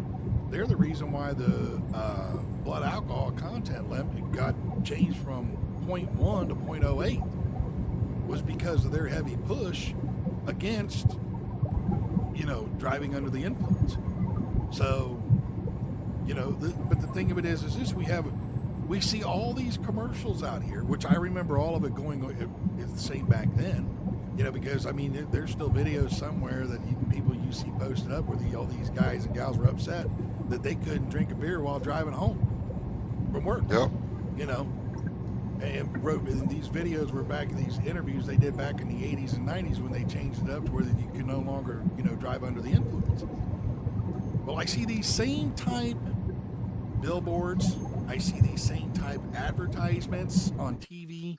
I see them in the reels that I watch through the different social media platforms.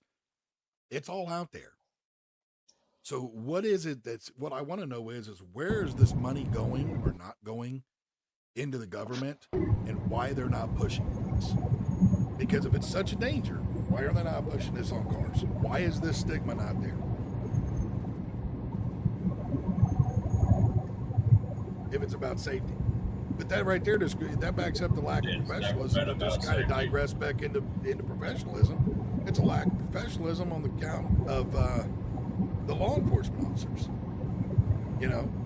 It's I can not tell you, about here in the state of safety. Ohio, It's never been about safety. I watched a lady just the other day. The state of Ohio finally changed it around to where it was a primary offense to be on your phone while driving. 3 lanes. I'm in the right lane. I see her in the middle lane. She's on her phone. Cops in the left lane. We're all going the same speed. She was on her phone for 2.5 miles. Cop never pulled her over. Never pulled her over. Well, you can't pull somebody over when you got a laptop in front of you and you're typing on your laptop while doing 80 miles an hour. Well, I'm not saying it was. And that's most of the state. That's most state troopers. I mean, just like they wanted to push that class.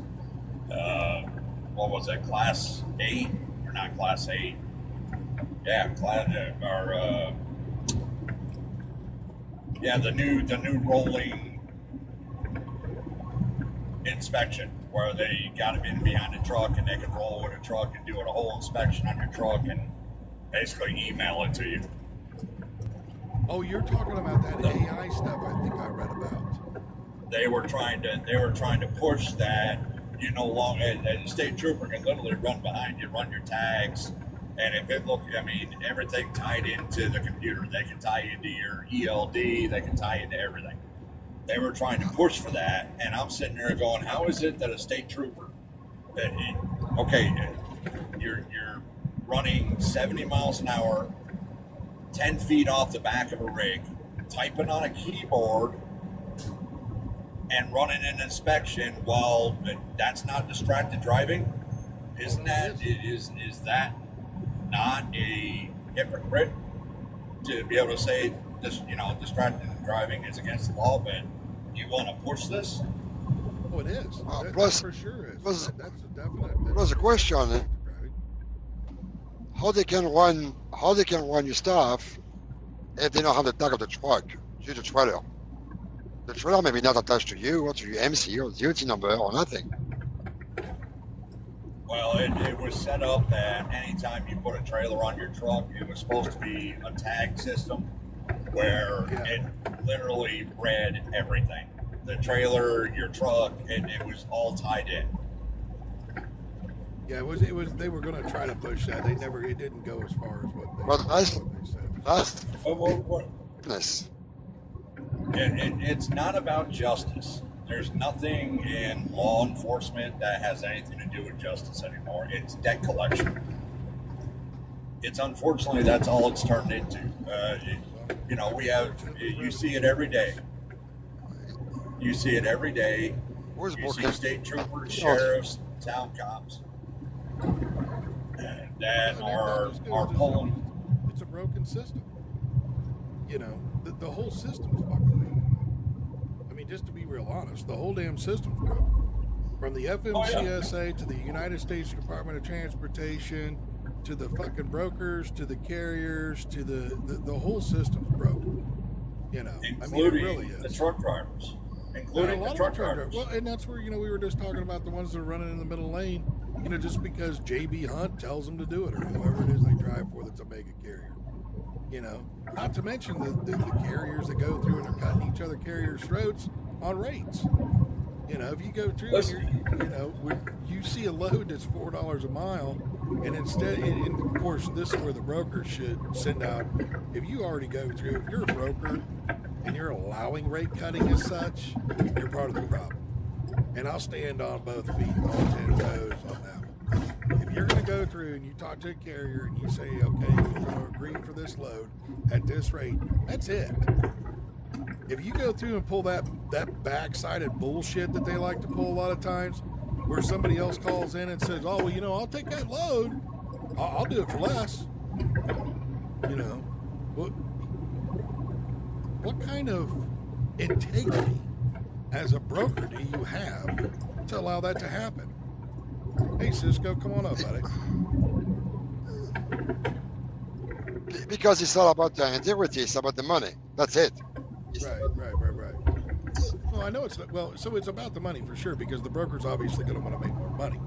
But there's an integrity thing that needs to happen here. It needs to be brought up that if a carrier calls in and they agree to a rate, then that rate should be done and that should be sent out. And, if that isn't the case and you're allowing other carriers to call in and cut other carriers, even though you've already agreed to a rate with another carrier, that's not a problem. That's Yes, not a yes, problem. I agree. If that's the case, there needs to be some sort of recourse that needs to be able to happen to that. So, If a broker do that to me, and they call me 5 minutes after that, they say the lot is cancelled, there's 99% chance they're on my blacklist. I will not pull a freight for them again. well, and I understand that too. And the thing of it is, you probably should. I mean, if anybody out there has experienced any of that bullshit, you probably ought to make yourself a list, which I've got one. If you're a carrier, if anybody's a carrier, I'm sure we've all got them. We've all got those brokers, traders, shippers that we just don't do business with anymore because of the lack of integrity or whatever they've done to us. So, what's up, Cisco? How you been, buddy? I heard you earlier over there on Dave's live this morning. What's up, man? How you doing? I'm doing all right, brother. I actually had to stop listening to it because it got to be a little too much for me. I just like this is just asinine. So Yeah, it's a little crazy. It's a little nuts. I don't know, man. I don't know why. Sometimes I find it a little entertaining, to be honest with you, but I don't know, man. It's I agree with you, man. I think there's a lot of problems in this industry, but like I was telling Dave, I go, well, you're putting this information out there. Why don't you put some information out there to help us now, like help these drivers that are having a hard time right now, to maybe negotiate a little better, maybe to, understand really what's going on, you know what I mean? And really, help the situation instead of throwing out the fairy tale of $5 a mile and, all these people are going to, get on board with this because I just see that so far fetched. It's not even. He doesn't want to. He doesn't want to teach. Dave is not about teaching. Dave is about taking a lead role and use what he can use to get an advantage position. He is not about what everybody thinks he's about.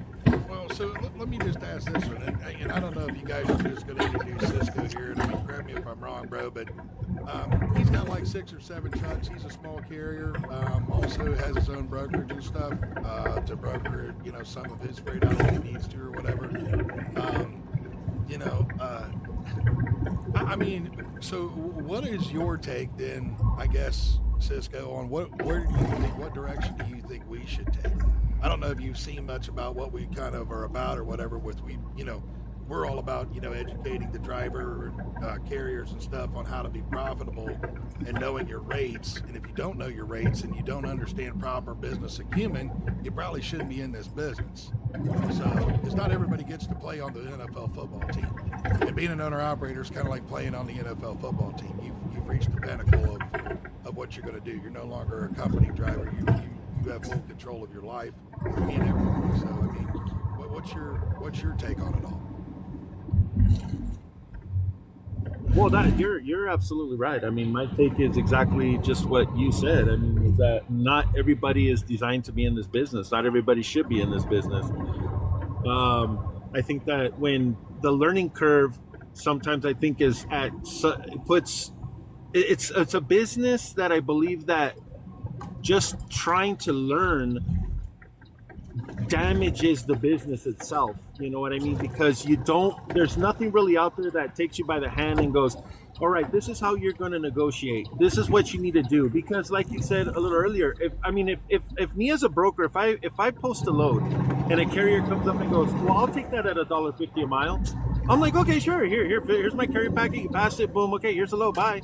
You know what I mean? I'm not worried about whether he's going to make money, or how do I know that the guy just didn't come off a load that paid $4.50 a mile and he just wants to get back home and he doesn't care.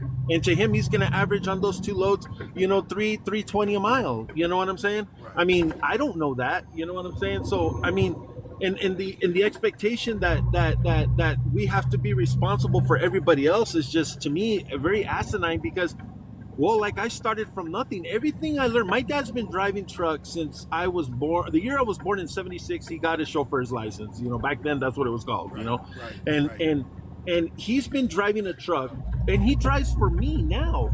And if I would have asked my dad at any point, Dad, how do these trucking companies get loads? I don't know. He knows the trucking business. He knows the business of driving the truck, but he doesn't know the trucking business. Do you see what I mean? And I think that's where I think a lot of people sometimes get lost, is that they're not understanding. They don't even have the foundation down to even build the house on top of it. You know what I'm saying? And then they get into these leases, and the companies are doing the same thing. It's like I told Dave, I go, well, who's at fault for signing the contract? You mean to tell me that none of these guys have any responsibility at all? That they're just out there, sucking their thumb and just, just wandering through life? Somebody's got to take some responsibility at one point or another. Well, yeah, you have to take accountability. I'm sorry, what was that? You have to take accountability for your actions. Well, yeah, I failed at a trucking company. I own my own trucking company. And that's what I'm saying. What was it, the live that Matt and I did here? I think it was last night, I was talking about. I also own a construction business. So this 3% camp thing, or even, we'll just take broker transparency. Oh, nice. And we will take Dave out of the equation. We're just going to talk about the broker transparency that everybody wants to talk about, okay? With owning a construction company. Okay. If I go through, and we'll just say that I've got a contractor that comes to me and he says, hey, we've got 3 bathrooms that we need tiled. We're wanting all 3 of them to have custom showers. So on and so forth. They show me the blueprints. We sit down and we talk with the homeowner. We get an idea, what tiles, the colors, the sizes, the grout line size, the whole 9 yards. We sit down and we run through the whole shebang. Okay. I give them the price of what I need to do the job. That is including my business cost and what I need to pay my own personal bills, because I have a mortgage, I have insurance for cars, and no different than everybody else. You got an electric bill, you got a whole 9 yards, gas bill, whatever. I don't give two shits what that contractor makes. I'm with you. I don't care if he made $500,000 on that job. I don't give two shits. Did I make what I needed to make? You're damn right. Did I cover my bills? I did. That's all I care about. And it's none of my business what, any of them make around here. I'm not going to drop, customers that I use. I'm not going to drop their name, but any of the contractors I work with. Because if I'm not driving a truck, I'm building decks, I'm doing kitchen and bathroom remodels, whatever. And it ain't none of my business if I'm working with a contractor what they do. No different. That goes the same way with me being a carrier. Well, if I were to go to you, Cisco, and say, okay, you got a load. Well, and I do the math on it, and I look at it and go, well, bro, I'm going to need 305 in a mile to run that load. You've got two options. It's either yes or no. That's it. You either take that or you don't. And I either go, or you come back at me and you go, it's $290 a mile is the best I can do for you, Mike. And I go, well, I can make that work because the one I just took down here paid me $7 a mile. Yeah, so $3 a mile on this one. So, yeah, it's 10 cents less. I'm not only going to make 30 cents profit on it instead of 40 cents profit on it. We can make it work. You know what I mean? Or I just look at you and say, sorry, but that's below my cost. Right. And I don't give two shits what you're making off. If you're making $5 a mile off of it, I don't care. It's none of my business. Yeah. That's like asking, that's to me, you know what that's like? But I mean, like asking another man what color underwear his wife's wearing. That's exactly what that is to me. Right. There's some things you don't do, and I mean, exactly. Well, that's what I mean, and I think, you're looking, and that tends to just lead into, again, looking for somebody else to take responsibility for your failure. Nobody has a gun to your head to take that load. Nobody's forcing you to do it, but he uses those words. Well, when you're forced to taking them, I'm going, Dave, you need more information, brother. You know what I mean? You don't even own a truck. You've never been an owner operator. You've been in this 2 years. I mean, and yet you're preaching out here like as if you were, Chester Rodney England himself. You know what I'm saying? Like, come on. You know what I mean? Like it's not even, like that. You're missing a lot of points there, and I just say, I like the guy. I mean, don't get me wrong, I like the guy. I think he's funny and entertaining. I mean, I think if he had like a real grasp of what's going on, I think it just would be a lot different. But that's what I challenge him on. I go, you convince me to follow you, because right now I just find this like just asinine, like you say. I mean, it's just like totally bonkers. I don't get it. Cisco, the same game has been played decade after decade in the trucking industry. There's always somebody to blame with the lease ops. Blame the mega carriers and not the lease operator that signed the contract knowing that they have no business signing a lease contract. Blame the mega carriers. Everybody, all the truck drivers that are in the trucking, the newer ones, not all of them, most of them, are looking for somebody to blame. The brokers are the next in line. That's why everybody's feeding off of this broker transparency. If you don't know the business, you're going to get angry, and people like Dave's group and other groups feed off that anger and inexperience and the lack of knowledge. They just feed off of it. It's the same. Hey, look at this hand while I do what I want over here with this hand. It's sleight of hand garbage. It's been going on for decades. I think it's all about. You're absolutely right. I think it's all about. I mean, that's if you look at their follower counts, if you look at the followers that they have, I believe they keep it up and don't admit that they're wrong about this stuff, because if they do, they're worried they're going to lose that follower count. And when you lose that follower count, like there's a certain one out there that's been around for a while. He was kind of part of this other group about 4 or 5 years ago. He drives a large car. I'm just going to throw that much out there. And he's making like 20 grand a month off of TikTok. He doesn't even need to drive a truck. So, and spewing out the bullshit that they spew out is what gets the emotion going, which gets the truckers riled up, which then drives the comments, likes, shares, saves, or favorites.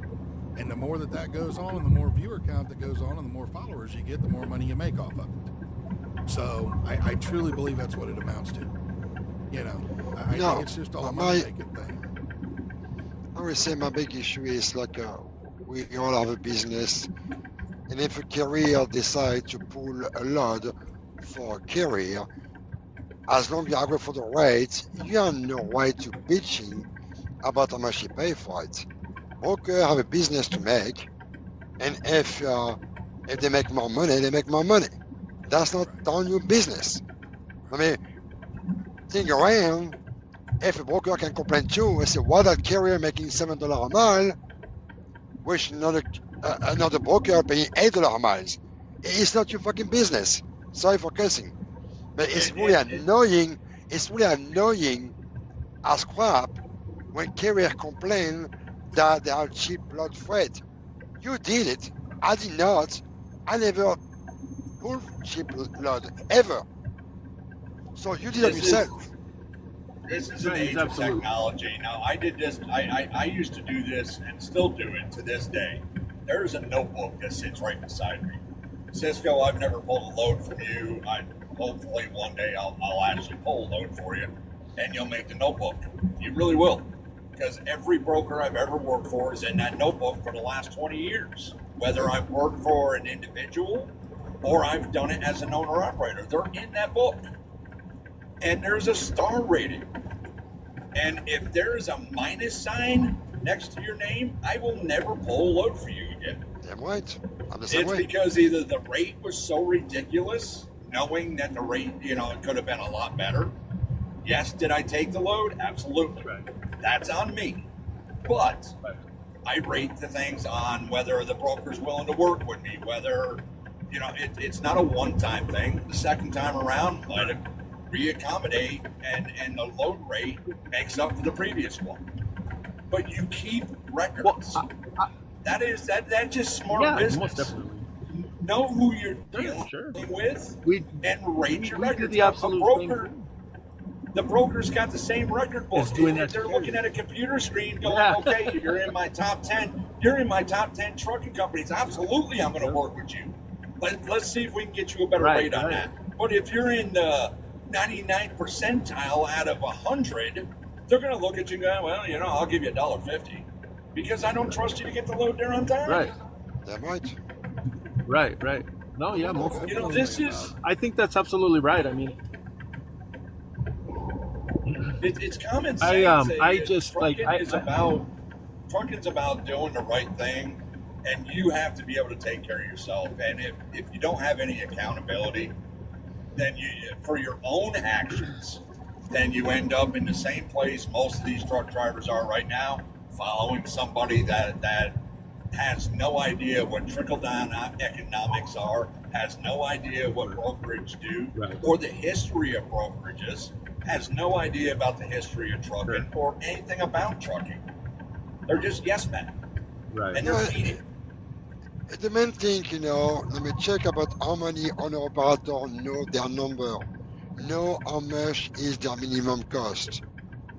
A lot of people don't know, and they start to pull a load at 120, 150 miles, but they're on the hole every single time. I mean, know your number at the beginning, that will help you out just to get there, just to move on. Right. Well, and you're absolutely right. It's like I told Dave, because he was talking about, no carrier should haul at a loss. And I go, well, who's hauling at a loss?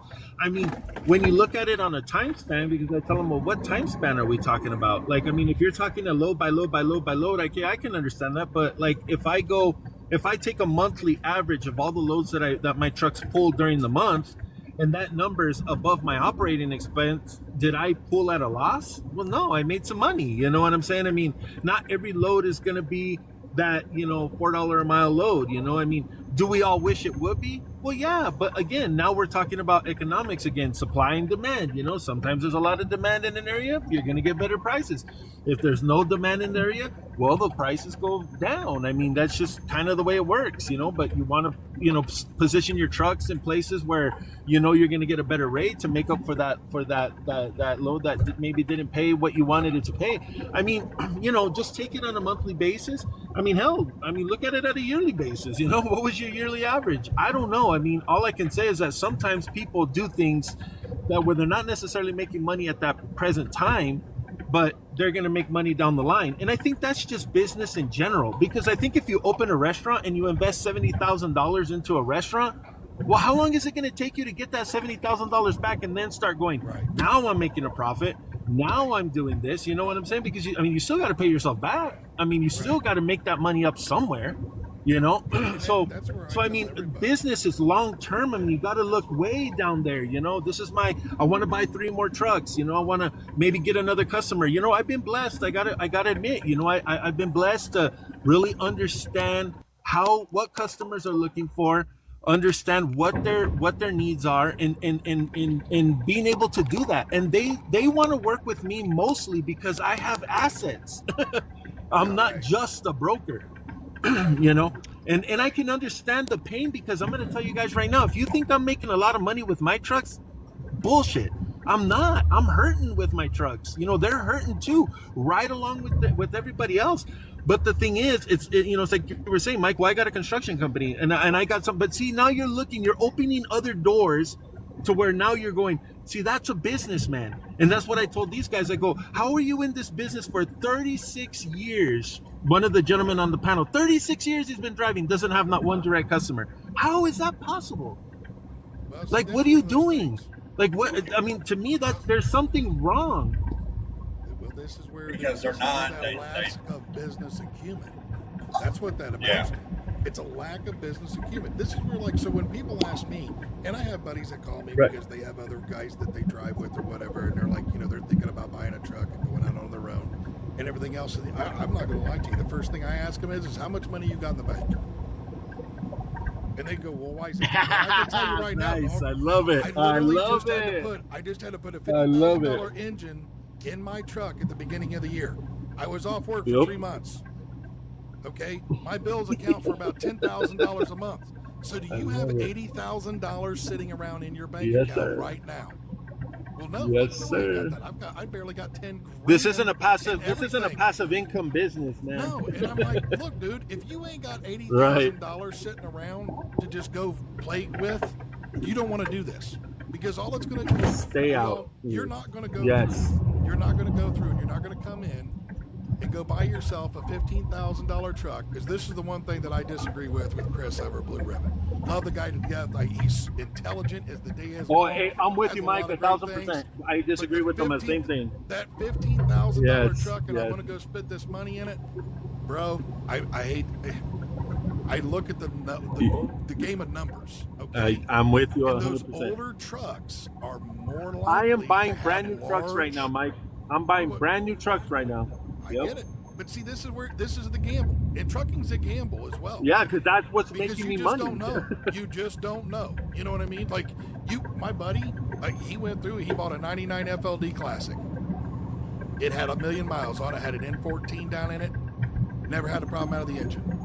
I bought a 2015 Cascadia that had a DD15, had the guy had only averaged 75,000 miles a year on the truck, so it was low miles. I thought everything was going to be great, and then magically that DD15 oil pickup tube problem reared its ugly head early. Oh, shit. And it collapsed on me and when I went to fire the truck up, didn't realize it had collapsed on me, and boom, it spun a main bearing. So here comes an engine. But this is where, if you don't have the $50,000 for an engine and $30,000 to pay your bills while you're off, you don't want to do this. And to roll the dice, I'm just going to say this. And I'm a gambler, man. I love to play poker. I really do. So you boys ever want to put together a poker game, I'll be right there. But anyways, to gamble with $15,000 to $20,000, $30,000 on the fact that you're hoping and praying that engine is not going to go down, or that you're not going to lose a rear end, or you're not going to get bit by the tire fairy for an entire month, because we've all been bit by a tire fairy once or twice, where it's like you seem to find every nail or screw along the roadway, and it's like, who did I make mad at the gods today? Like, what the hell? Because I went through that. I went through 3 tires in 3 weeks one time, and it was just one of those things. I kept finding nails and screws. That never didn't go off road or nothing, but what is what is. But if you cannot think that you're going to go out and buy a cheap truck for $10,000-$15,000 and you're going to come out here and make all this money. It's not going to happen. If you do, go buy a lottery ticket, because in my opinion, you're one of the luckiest people I ever know. Dude, you can't come out here. You can't come out into trucking thinking you're going to be a millionaire just because you sacrifice as much time as you do doing it. That's not going to happen either. This is not a millionaire job. It is a service industry. Nothing in service industry. You will never get rich at anything in service industry, unless, of course, you're going to be a heart surgeon. And even then, well, I think the amount of money that you could probably get do it the right way. Well, yeah, but it's long term. It's not. There's no short term millionaire in trucking ever. You're not coming out here for 2 years going, oh, I'm going to work in trucking for 2 years, go home with $300,000 at the end of the 2 years, and be able to, work a 9-to-5 job for the next 20. It's not going to happen that way. Yeah, but see, this is where, like I've told a lot of people, Matt, like we talked about last night. If you want to, I'm just going to tell you right now, if you want to go out, you think you want to buy a truck, you think you want to be an owner-operator, you want to be a carrier, and I'm not telling you, and when I say, I refer more to the carrier side, because a lot of them they don't want to do the lease purchase because they've heard bad things. They want to do the, the owner-operator thing where they actually, own the truck, have full right to do whatever they want. If you want to do all that, then you really need to go through, and you need to go to the library. You need to get you some business administration books and business management books, and you need to read them. And you need to understand what marketing is all about, what your finances are all about, how to monitor your finances, the taxes that are going to be involved with it. You might want to sit down with an accountant and have an accountant look over your financial situation, and just see how good or how bad your financial situation is, and whether or not if you're going to be able to pull off. The other thing of it is this: what is your credit rating? Are you trying to be an owner-operator or a carrier and you got a credit score of a 550? Because if you do, I'm here to tell you, I hate to break your heart out here, but you're not going to be an owner-operator very long. Because at some point you're liable to have to finance something, or if you're going to do like me and you're going to go get like fuel cards and stuff like that, through Pilot, TA, and TSD or whoever you're going to go through to get these, because you're not going to get the discounts with Mudflap that you're going to get when you work with these large fuel companies. It just doesn't happen. I mean, I've talked to every one of them, and in my opinion, I've got the 3 best. But I'm also getting, up to $1 off a gallon on some of these pump prices, So I'm rolling in. I think I'm at like, what, $3.30 a mile right now, or $3.30 a gallon right now is my average, $3.20, something like that. I'd have to look it up. I haven't finished up my numbers for this month yet. But I'd have to probably go back and look at October. But yeah, it's that's one of those things, so.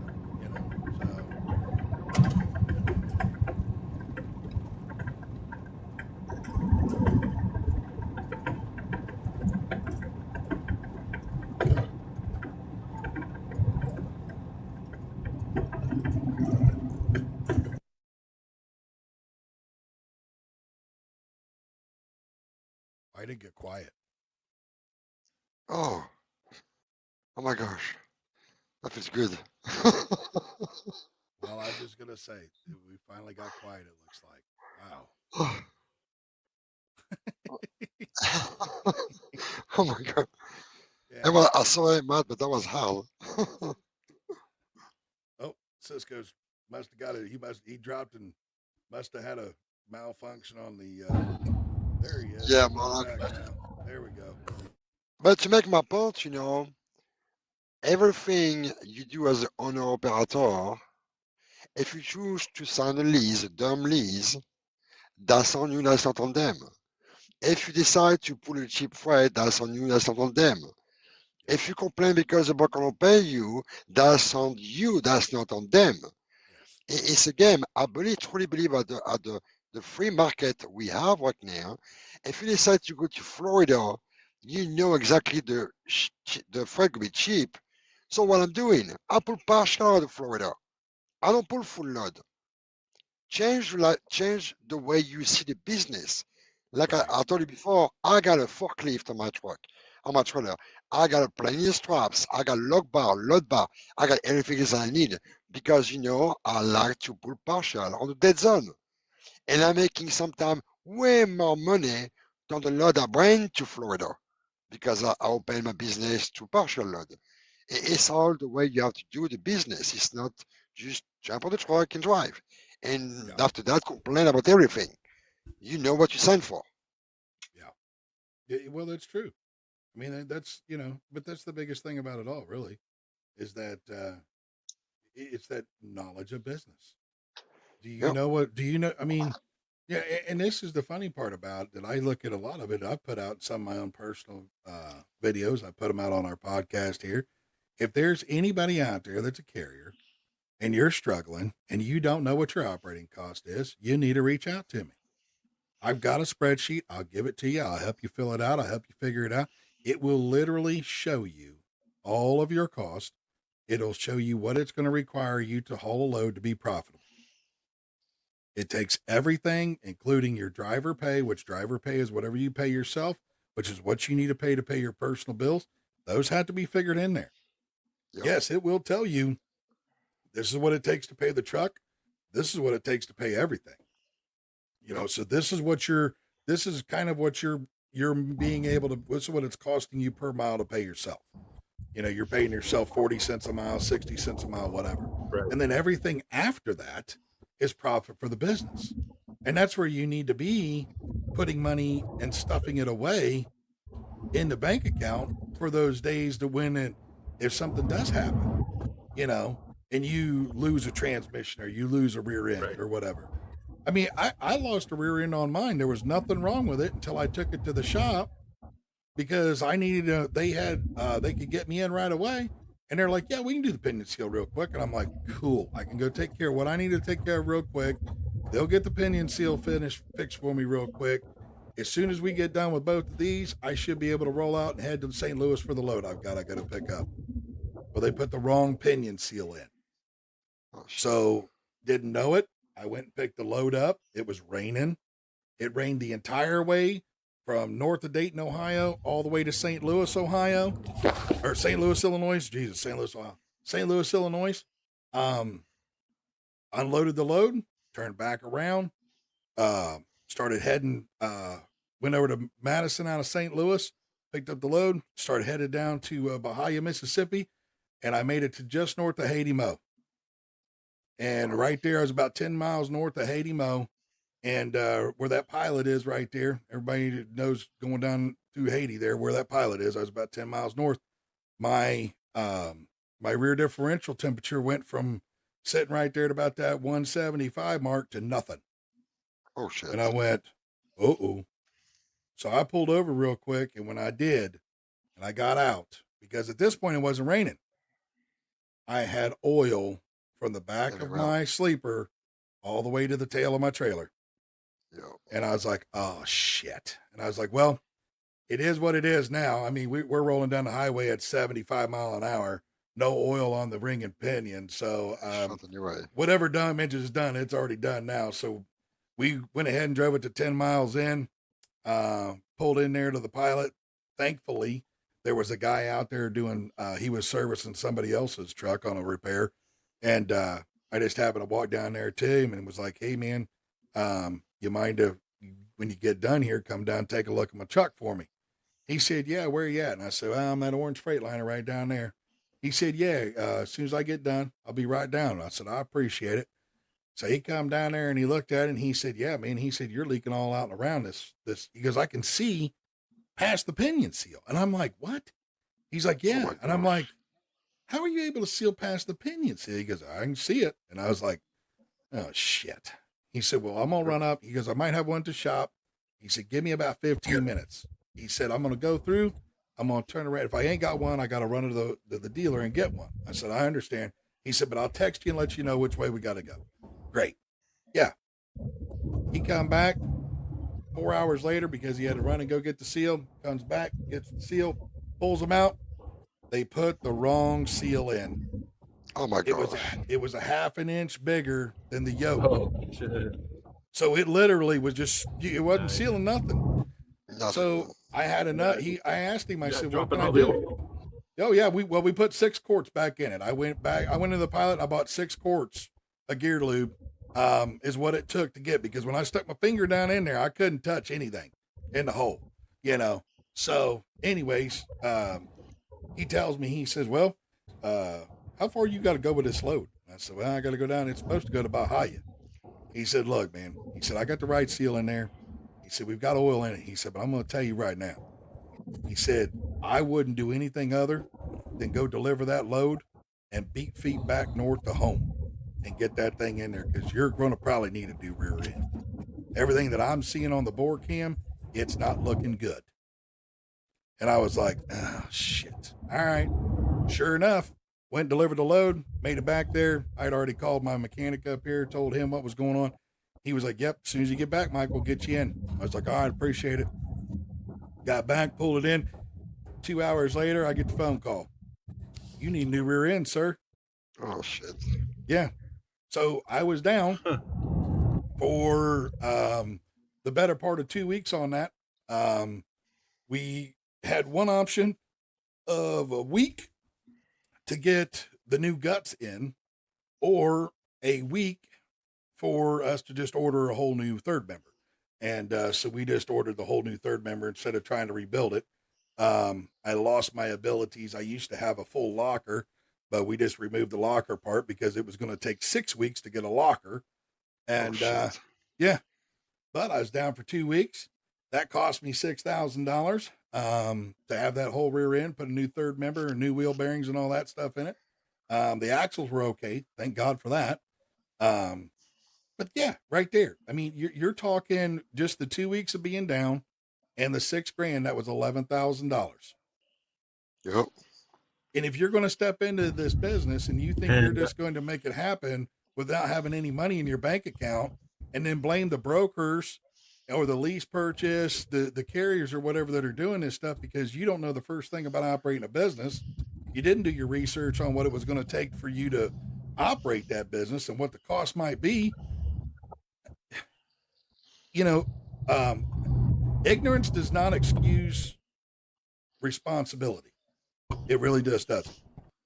So that they have plenty tool to learn more the business. Example, DAT load board. I know it's kind of quite some time, but they have a great tool. So if you put like a Churchill load, like let's go say from Nashville, Tennessee to Phoenix, Arizona, okay? So it will give you a bunch of load, and on the top right, you have a green check mark. You click on that, and it will tell you how much more money you can make to go deliver a load from Clarksville to St. Louis to let's go say to Denver to Phoenix. You will make $3,000 to $4,000 more money. Use the tool like that if you do the business or the line to help you out to make more money and to be more efficient. Don't jump on the lot because they pay $3 a month to go to Denver, then you get stuck over there. But use the tool that is giving to you what you pay for, but to find out how to get to a destination to making the most money as you can. Well, yeah, the thing of it is about, you talk about the DAT load board. I don't have that anymore, just because it doesn't fit the genre of the industry that I'm in, so I don't mess with it. And I haven't messed with it in probably 4 or 5 years.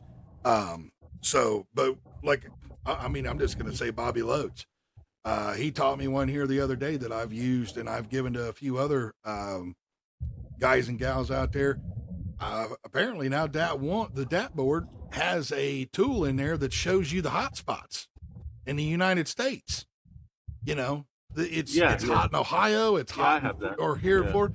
Yeah, I mean, I never knew about that, so I learned something there, and I'm just kind of putting it out there if anybody that might watch this Yeah. podcast after the fact that if you are struggling to figure out where the freight is, and you have the DAP membership, take full advantage of it.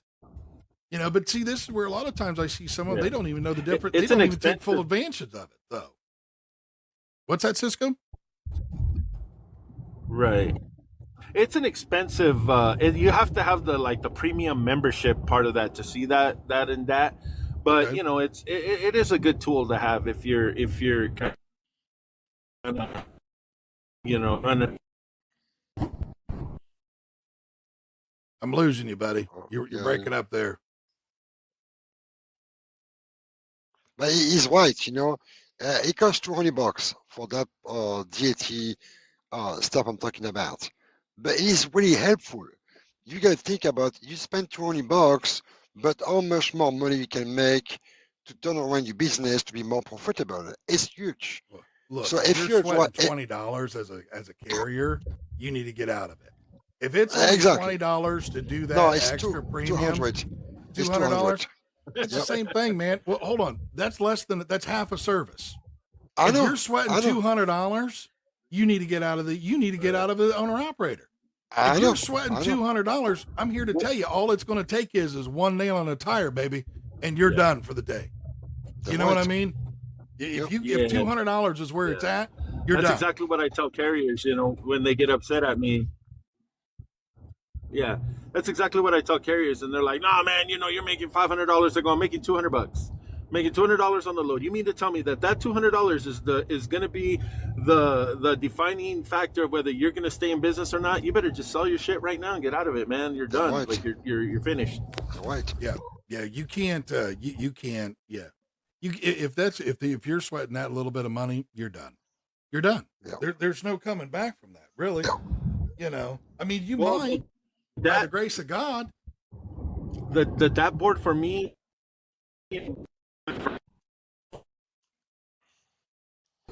Hold on a minute. We lost him again. Give him a minute.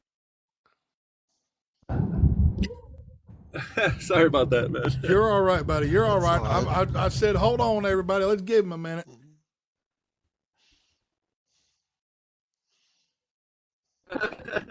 I said between my brokerage and trucking company, that cost me $660 for 2 users. It cost me $660 highway to do the vetting for the carriers. That cost me $1,000 a month. Okay. So you got 600, so 330, because I think you said 668 for 2 years on the DAT, and then you got $1,000 a Yeah, year well, for it's the highway. 660 DAT and Okay. 1,000 for highway. No, So a is month. that- A month. Oh, 660 a month and 1,000 a month? A month. Okay. So, but let me ask this. So $160 a month. You're breaking up, bro. You're going in and out a lot on us.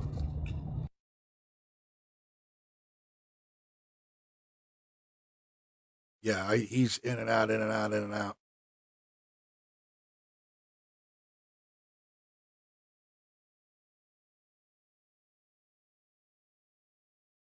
Yeah, I can't. I mean, I'll put it this way. Yeah, I'm sorry about that, Mike. There I you go. There apologize. you go. It- You're all right, it'll get man. You're all better right. here.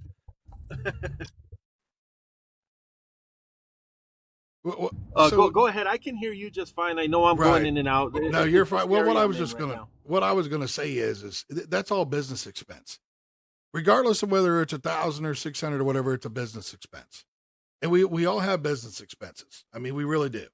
And if you're not going to get into this realizing you're going to have other business expenses besides fuel, tires, and whatever you're going to pay yourself, you've got another thing coming, because those years that you go through and you're like, oh, I haven't ever had to do a whole lot of large repairs on my truck.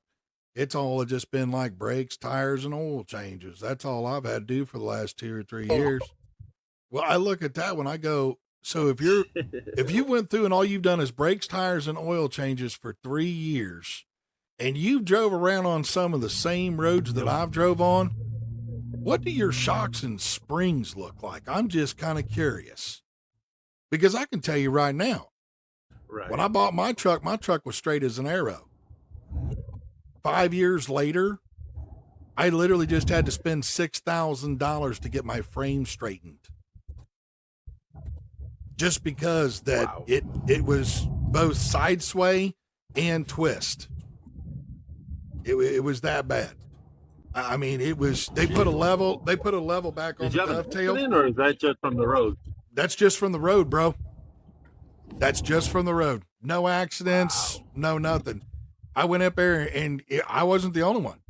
2 weeks before, I brought mine up there to have them look at it, because the way I figured it out is I kept doing alignments, and it was like literally it seemed like I was doing alignment every month. And I'm like, this just cannot be right. Right. And then the one day I'm looking at the truck, and finally I started to see a little bit of a lean in the truck, started to get a little lower on the left side. And so I went through and I looked at all the hangers, the brackets, the springs, everything. I couldn't find nothing. So I sent it into my mechanic, and I'm like, well, maybe they can find something. I'm like, hey, do me a favor, look this thing over. So they top, bottom, side to side, the whole 9 yards, right? They're like, Mike, we think the frame's bent. We think you need to take it up and have it put on a jig. I said, okay. So I scheduled an appointment. 2 weeks later, I got up there, I put it up on there. The dovetail, the right side is a half an inch lower than the left side at the very rear. It was a quarter of an inch lower at the back of the cab. Oh, well, And then the front up by the radiator. if you don't mind me asking, Mike, what kind of freight do you haul? I haul a hopper bottom. I run a hopper bottom. I run ag. Oh, gotcha. Okay. Yep. So when you get to the front, though, by the radiator, the left side was a half an inch lower on the left than the right. So the front is like this, and the back is like this.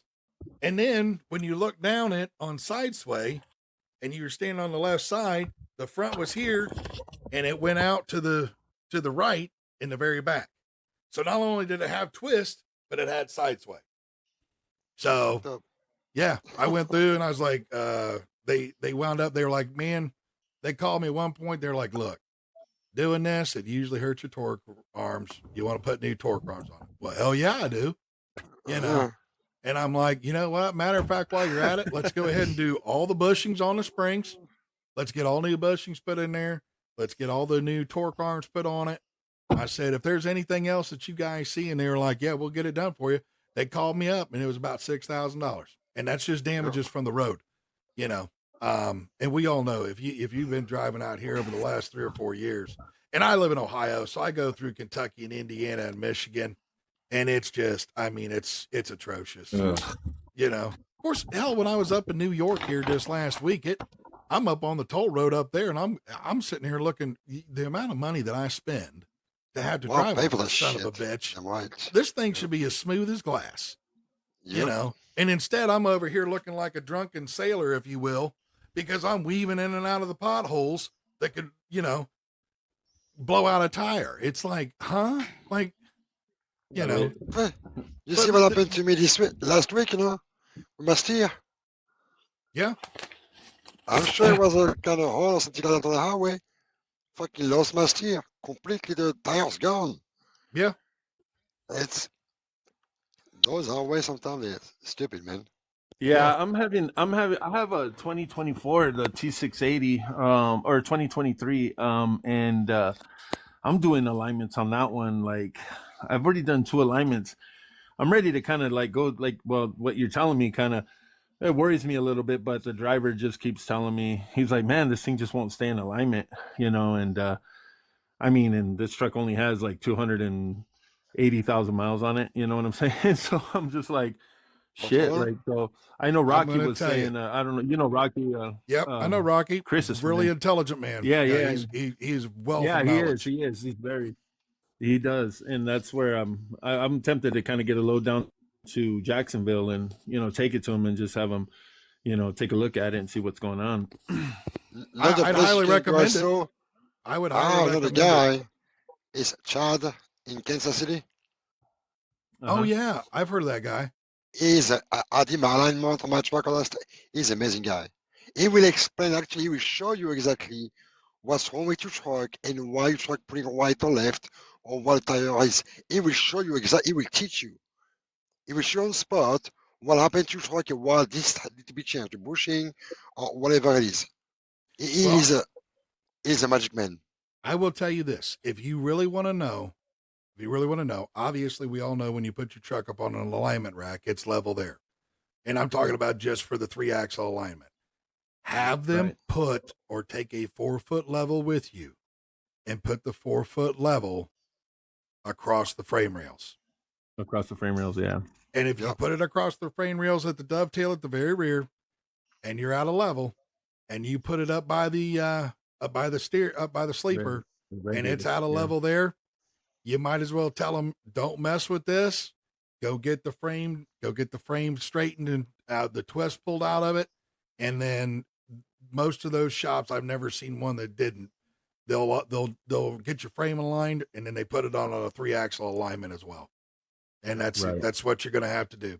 You know, I mean, if you have I will say this though, if you have a perfectly level shop, I don't know if you have a shop there, Cisco, if you got a perfectly level floor in your shop, you can do it Mhm. there. Just have it sitting there on your shop floor and put the level on there. You know, Right, if you right. put a level on your shop floor and it shows its level, you know, and then you go through and put it up there on your frame rails and it shows it's out of level, you've got a frame that's got twist in it. Yeah, it's got a.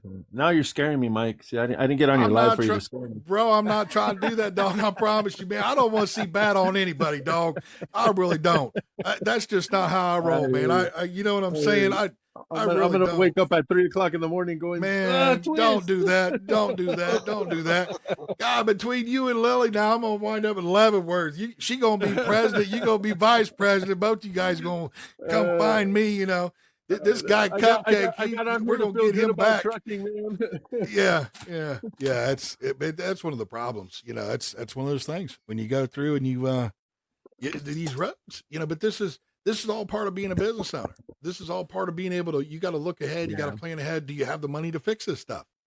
You know, if Are you don't have the running money, just that one truck right now? yeah, Mike? I just run one, buddy. I do not want anything to do with running anything other than my truck. I really don't. I really Yeah, don't. same with I know me. there's a lot of guys out there that have a lot of ambition to have 3, 4, 5 trucks. I'm going to tell you, I work with some really good traders, grain traders and stuff like that. They keep me rolling, buddy. Right. I literally make phone calls and my average loaded mile right now is $3.95. Wow. So that's Great my job. average Oh. loaded mile. Great So on my deal, I did have 2 guys working for me, but that was a catastrophe. I've been losing so much money with those guys, lazy ass. And since then, I said, you know what? I'm done. I'm good. I run my own business, my truck, and I'm happy with that. I'm done to dealing with the drama, and it's a lot of things, you know.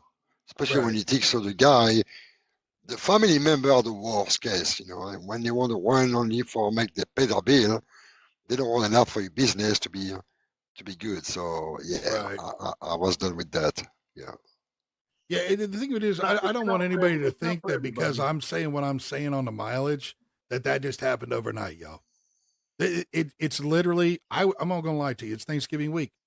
I was going to go through and I was just going to run some local stuff if it was available, run some DDGs over to Columbus or something like that, just to have a little something, make a little money, you know, while I'm sitting at home for the holidays. Cause we all know Thanksgiving week can be, you know, whatever. And I'd made promises that I'd be home for Thanksgiving. And they just, one of the grain traders that I deal with, they had decided to go with a little bit of a cheaper option on a truck, and it cost them dearly. And he calls me up and he's like, "Hey man, what are you doing?" I said, "I'm sitting here drinking coffee with a buddy of mine because the loads that I were going to pull, they wound up getting canceled because of inventory. They lost inventory over at the ethanol plant. So I was just like, whatever, that's fine. I'll just take the week off and I'll be back out there on Sunday.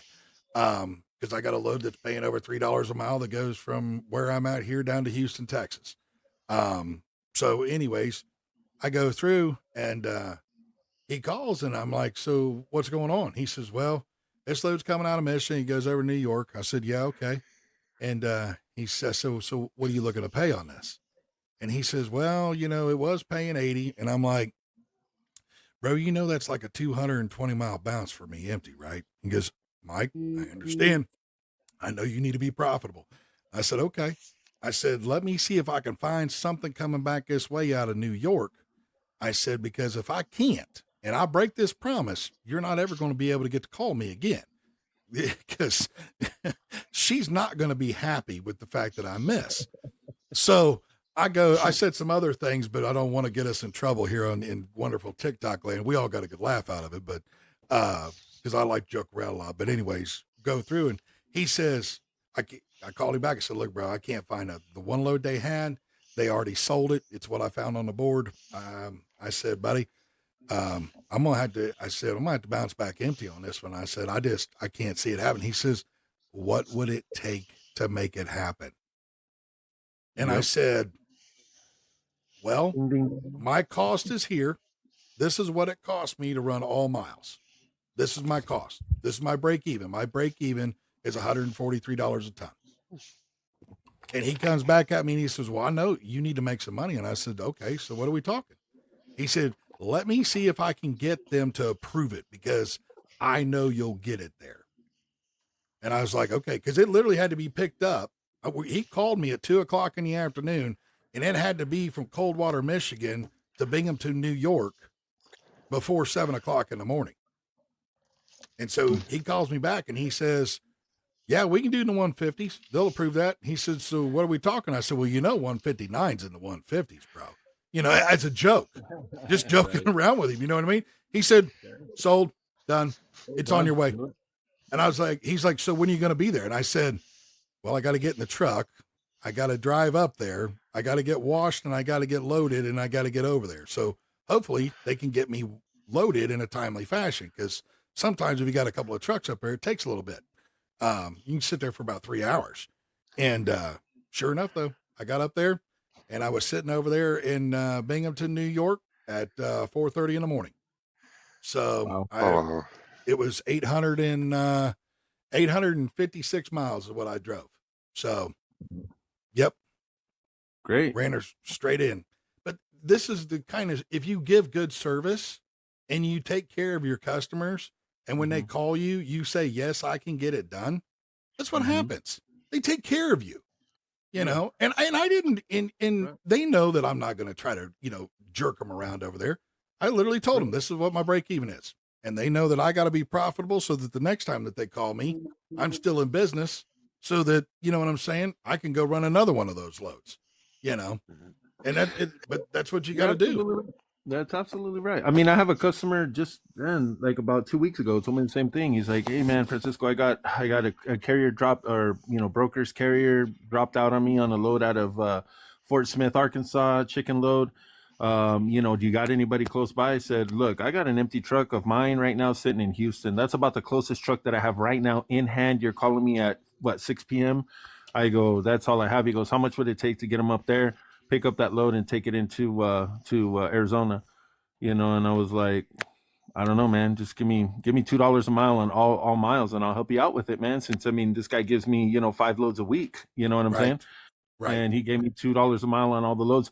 I didn't make a lot of, I didn't make any money on that. Like my operating expenses are right around 220, 225, depending on fuel that week. You know what I'm saying? Right. But it's like, but I know that, I was trying to help the guy out, you know what I'm saying? And these are loads that I take, like I said, I get 4 to 5 a week, you know what I mean? And so like I was just willing to help him out, but he was like, send him, get him up there, man. I got to get that load picked up. So yeah, you get people get in a jam and they'll pay if they have to pay. It is what it is. The customer will take a loss if he needs to. A broker will take a loss if he needs to. Carriers, unfortunately, tend to take a loss a lot more. You know what I mean? But I think like you were saying earlier, if you don't know your operating expenses, and you don't understand that basic business 101, it's going to be very tough. That, like I said, that learning curve is going to be a big curve, and you're going to lose your butt, especially if your truck breaks down and stuff like that. And again, Like you were saying earlier, this is where I think Chris, and we kind of go back and forth because I don't agree with the used truck thing. I've owned used trucks and I don't want anything to do with used trucks. Like I'm done with taking other people's problems. You know what I'm saying? It's just give me the newest truck I can get with the most warranty I can get. I got a truck in Kenworth right now, man. It had a weird vibration when it shifted, and they're dropping the transmission all under warranty. They're like, yeah, don't worry about it. It's under warranty. We'll get it done. Yeah. Do I pay for it during downtime? Yeah, I get downtime. But hey, these guys who are paying out of pocket, they're getting downtime and paying out of pocket. You know what I'm saying? So sometimes you have to, I want to win one at least, but these are just the things that I've learned in the 25 years I've been doing this, you know what I'm saying? And so it is, anyway, but I really agree with a lot that you're saying, Mike. I really do, man. I think you got the, I think the message you're putting out is something that is realistic, at least, what you're saying is exactly what does happen. And I think that's very important. And that's what I do like about Chris. I really like what he's doing, as far as, I've told him, I go, what you're doing with the first time owner operator. Okay. So he's going to lease on the Landstar. Okay, he's not going to get rich there. Maybe. I don't know. I don't really understand the program that well. From what I can see, it just sounds like, it's probably one of the better, what I say, owner or lease op, you know what I'm saying, type of a company. It sounds like it's okay, but what you're doing for these guys is just great. I don't know what his success rate is with this mentoring program that he does. I'm not real sure about that, but but it sounds like the idea of getting somebody and just going, this is what it takes to run a trucking company. Do you have what it takes? There's a lot of people who try to join the Marines. Very few come out the other end. You know what I'm saying? And it's like you were saying, it's like, this is the NFL. You're getting your own authority. You're paying your insurances. You're doing that. You're in the NFL. You're playing with the big boys now, but you can't go and just start crying once things aren't, necessarily going your way. You know what I'm saying? Well, you know what? I can tell you this. Tom Brady didn't get to be becoming named like the GOAT, and Michael Jordan didn't get to be called the GOAT.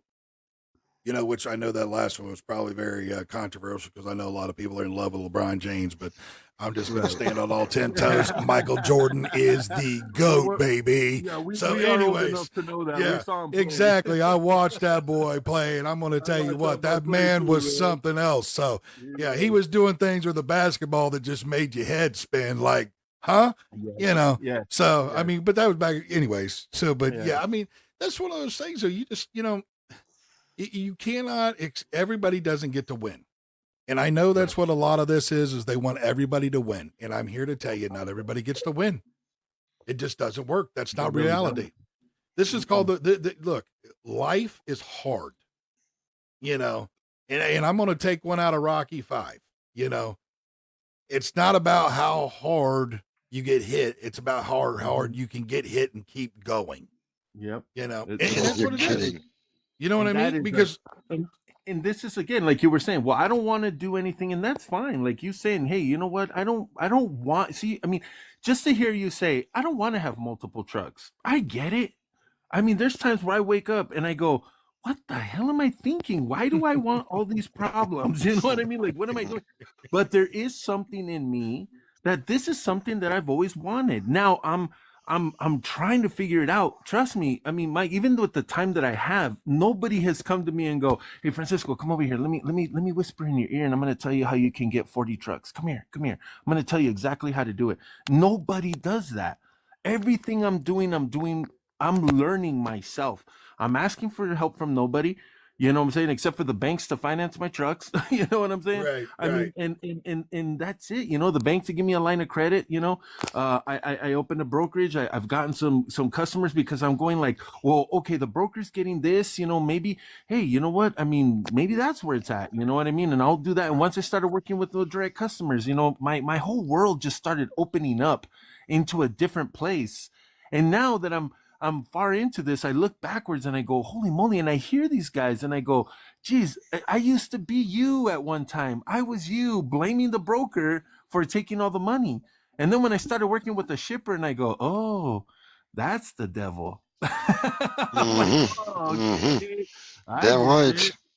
Yeah, well, see, this is the thing that a lot of them don't realize is that all of these shippers, actually have in a department, whether how many people are in it, I don't know, but they all know what these rates are going for.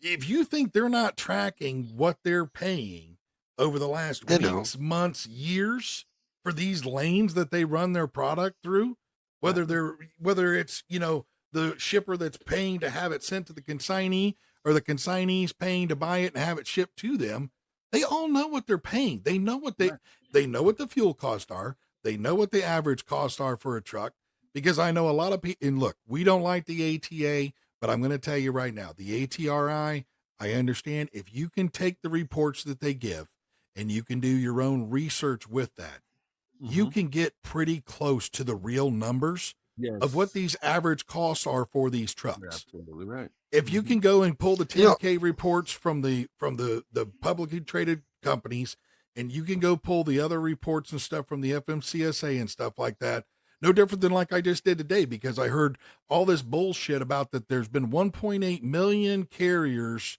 that have came on board since COVID. And I'm like, there's only been 1.8 million fucking MC numbers ever issued. So, and that goes back since God was a child. So what are you guys talking about here? Exactly. If you go through, pull it up on the FMCSA's website, and I literally took a screenshot off my monitor. There's only 336 carriers as of 10/31 this year. 336,000 carriers. That's all there is. Right. So it's like, where do you guys get your information? But if you know where to go and look, you can do the math. And the thing of it is, it's out there, and it's the same information that all these shippers and consignees are basing these rates off of. Right. Now, I'm going to, some of them know that they are giving more to the brokers, because they do know the broker has to make a chunk of the pie to move that load if they don't want to have to mess with signing the contracts with the carriers. They're going to have to give some money to the broker, so they know, okay, well, these lanes are moving at 305 a mile. We know that broker is going to want to pull 10 to 20%. Exactly. So we're going to have to pay probably 365, 375 a mile on this load to get it to the broker. Now, then the broker is going to go over and the broker is going to sell it for whatever he can sell it for. And like you said, if you get a carrier that calls in and says, hey dog, I can run that load for $1.50 a mile and you're making $4 on that load. Well, okay. How is it your responsibility as the broker to make sure he's profitable? That's not your responsibility. It's his responsibility. Well, it's just like right over here with FOPT, we're all about professionalism and accountability. And that's accountability for ourselves and everybody else. So, that's what I like about you, is because every time we see something, you will go over the fact. You will do the research and you will see that's the fact. That's not a lie. That's the fact. You go put the number 1 and 1 is 2, and you will find the resource and you will find the fact 100%. So that's what I like about you, Cupcake, about that stuff in here. But anyway, I have to go in here. I'm going to make a phone call in here. But you have a blessed night, okay? Have a good night, bro. No, shake and bake, baby. Shake and bake. That's it, brother. Shake and bake. No, but you're absolutely right. I mean, and I gave those guys today, I gave them a real world. Okay, so let's do a real world thing. Customer calls me up, says, hey, I got a load in Dallas, need to get it down to Houston. Get me a truck. I call you up, Dave, and I say, hey, Dave, I got a load here, Dallas to Houston, reefer load, whatever, dry load, pick your poison. You know what would you charge me? You turn around, you tell me $1,500. I say, okay, there's carrier's rate. I go to said customer. I got a truck sitting in my hand right now at $1,800. Customer says, are you nuts? I got a guy over here on the phone who says he's got a carrier in his hand right now at $1,000. And then he's like, well, that's not what, that's what I'm talking about. Why are they taking cheap freight? And I said, again, who is setting the rate? The carrier is setting the rate. The carrier. I went to the carrier first, said, how much do you need? 15. Okay, you couldn't do it. Another carrier set the rate at 1,000. Okay, now the customer is going to go, I'll take the 1,000. I mean, what the hell am I going to pay, $1,800 over here for? And then probably that broker's going to turn around and sell it for $700. Yeah. Or $800. I mean, so who's setting the rates? The broker, the shipper, or the carrier? That's what I want to know. It's all three. It depends on the situation, because you know Right. this as well as I do, Francisco. It's all depends on the situation. You know, sometimes it's the carrier that's setting the rate. Sometimes it's the shipper, because I can tell you this. There's times that these shippers, because these traders, they literally buy the grain and then they put it on my truck. So they're the shipper. They call me and they say, look, man, I'm moving a load for this. Mm-hmm.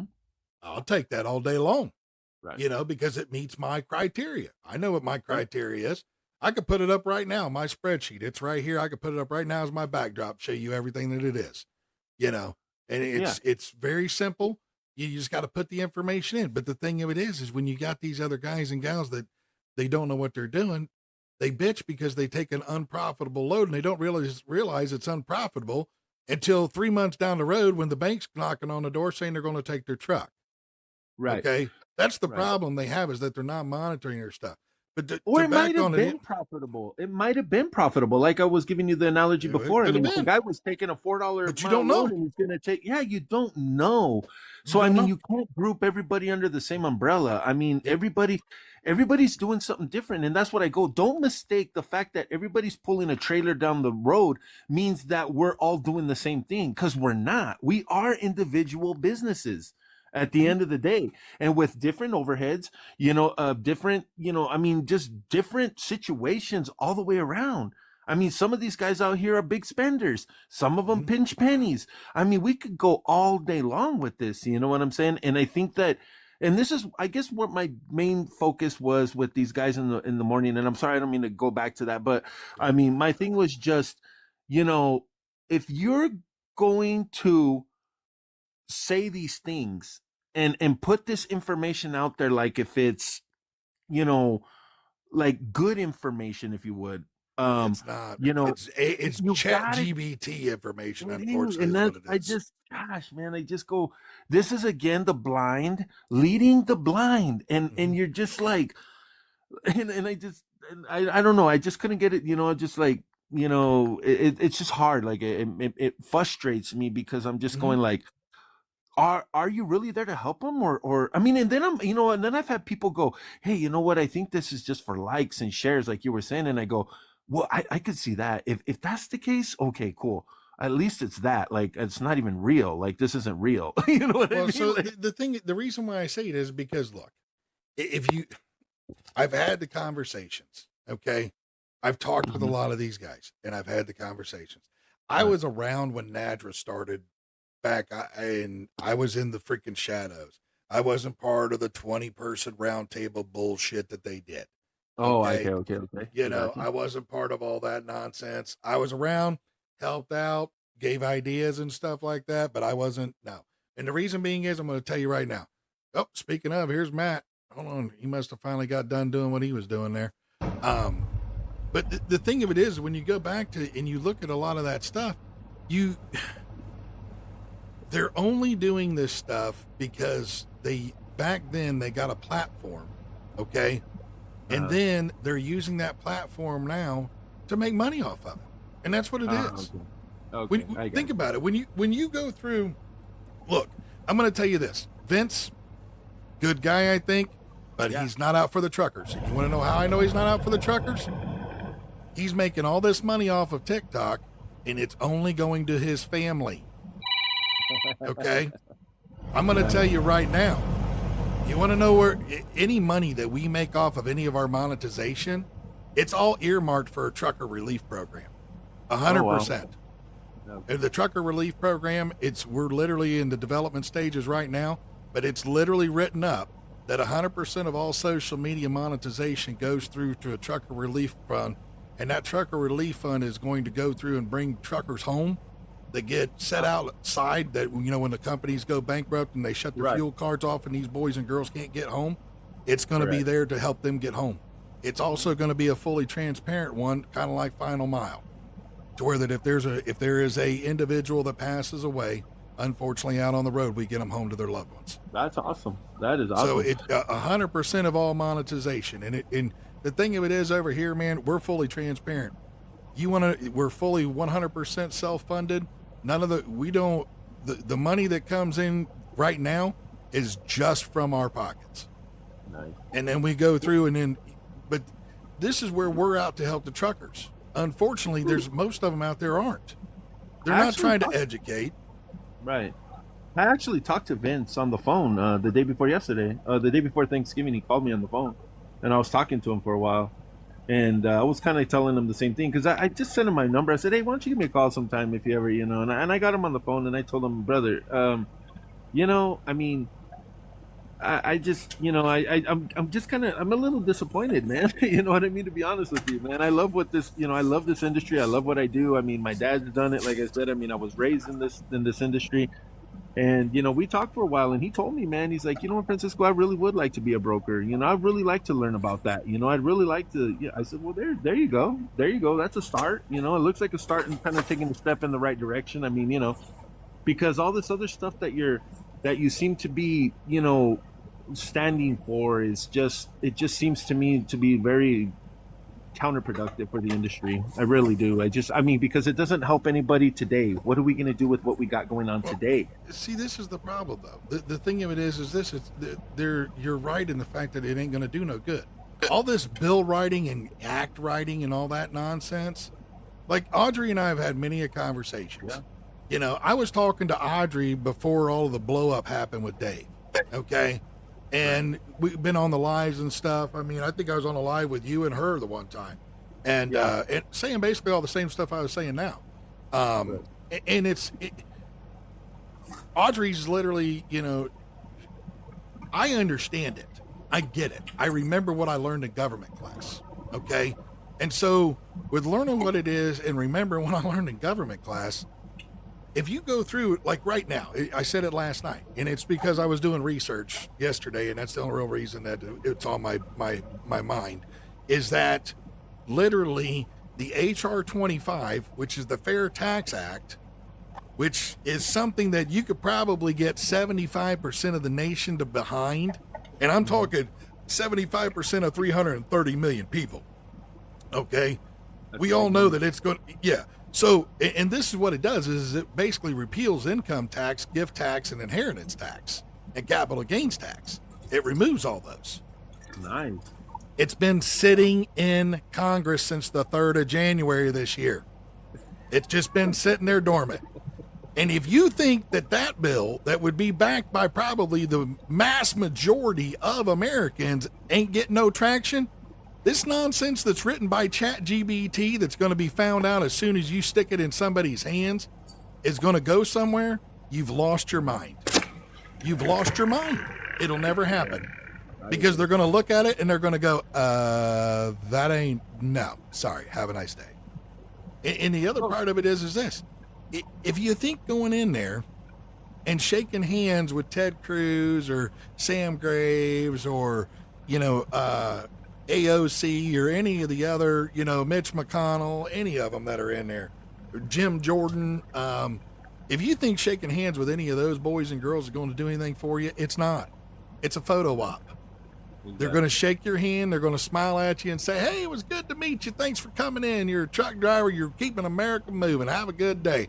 We're going to put this picture on our website right here so that I can get reelected and keep making that $174,000 a year your money and keep doing this insider trading so I'll make my $3 million a year on the insider trading side. So you have a nice day there, sir, ma'am. And that's exactly what that's going to happen. That is 100% true. If you want to make change in this industry, if they really want to make change, it's like Matt and I talked about back in October on one of our podcasts. Been saying it.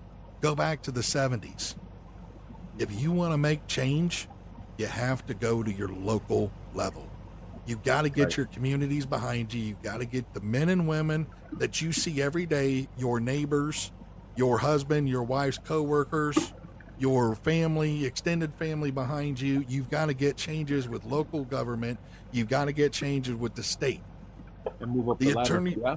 the attorney generals and governors actually have so much power, it's unreal.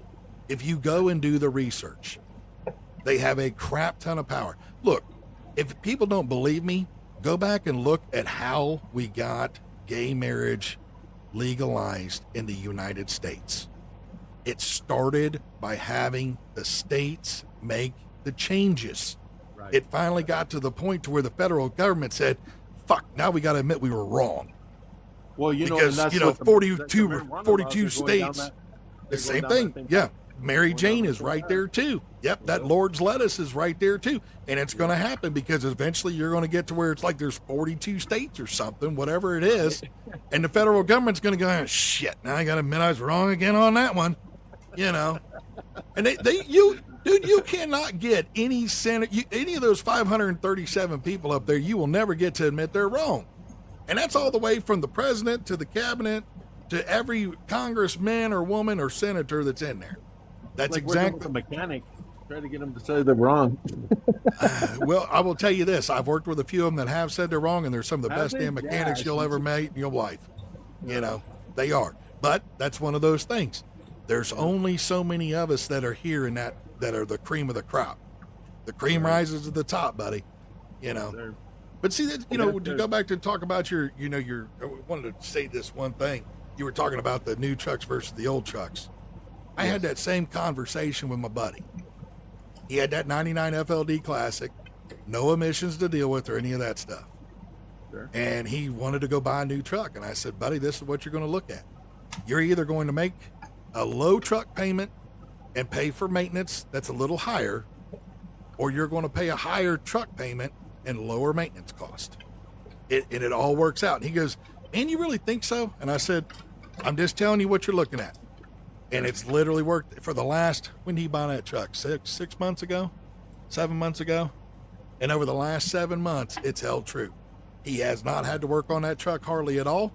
He did a few voluntary things where he moved the alignment of the truck bed and stuff like that to make his life a little easier.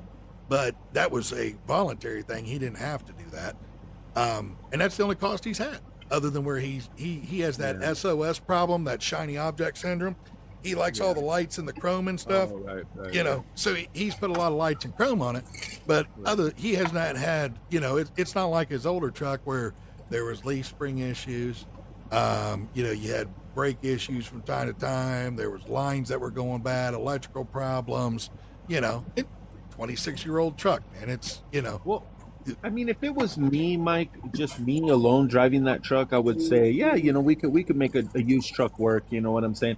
But when you start getting drivers in these trucks and just retention, you know, the probability of them getting pulled into the weigh station and having an issue, out of service problems, you know, with a new truck, I think there's a lot more value than just necessarily like, I mean, because you can say, yeah, you know, the maintenance that I'm putting into the truck. I mean, we ran the number on some of these trucks, man, and I mean, I was hitting right around almost 35 cents a mile was costing me to maintain these trucks.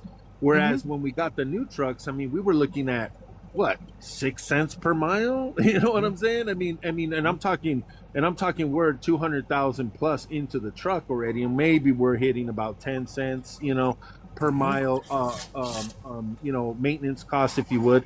I mean, so it kind of works out, you know, and this is what I was like telling Chris. I go, you know, you work with Landstar, your truck blows an engine and you're under a load. Well, you just go, hey, Landstar, can you send a guy over here to come pick this up? Who do I call?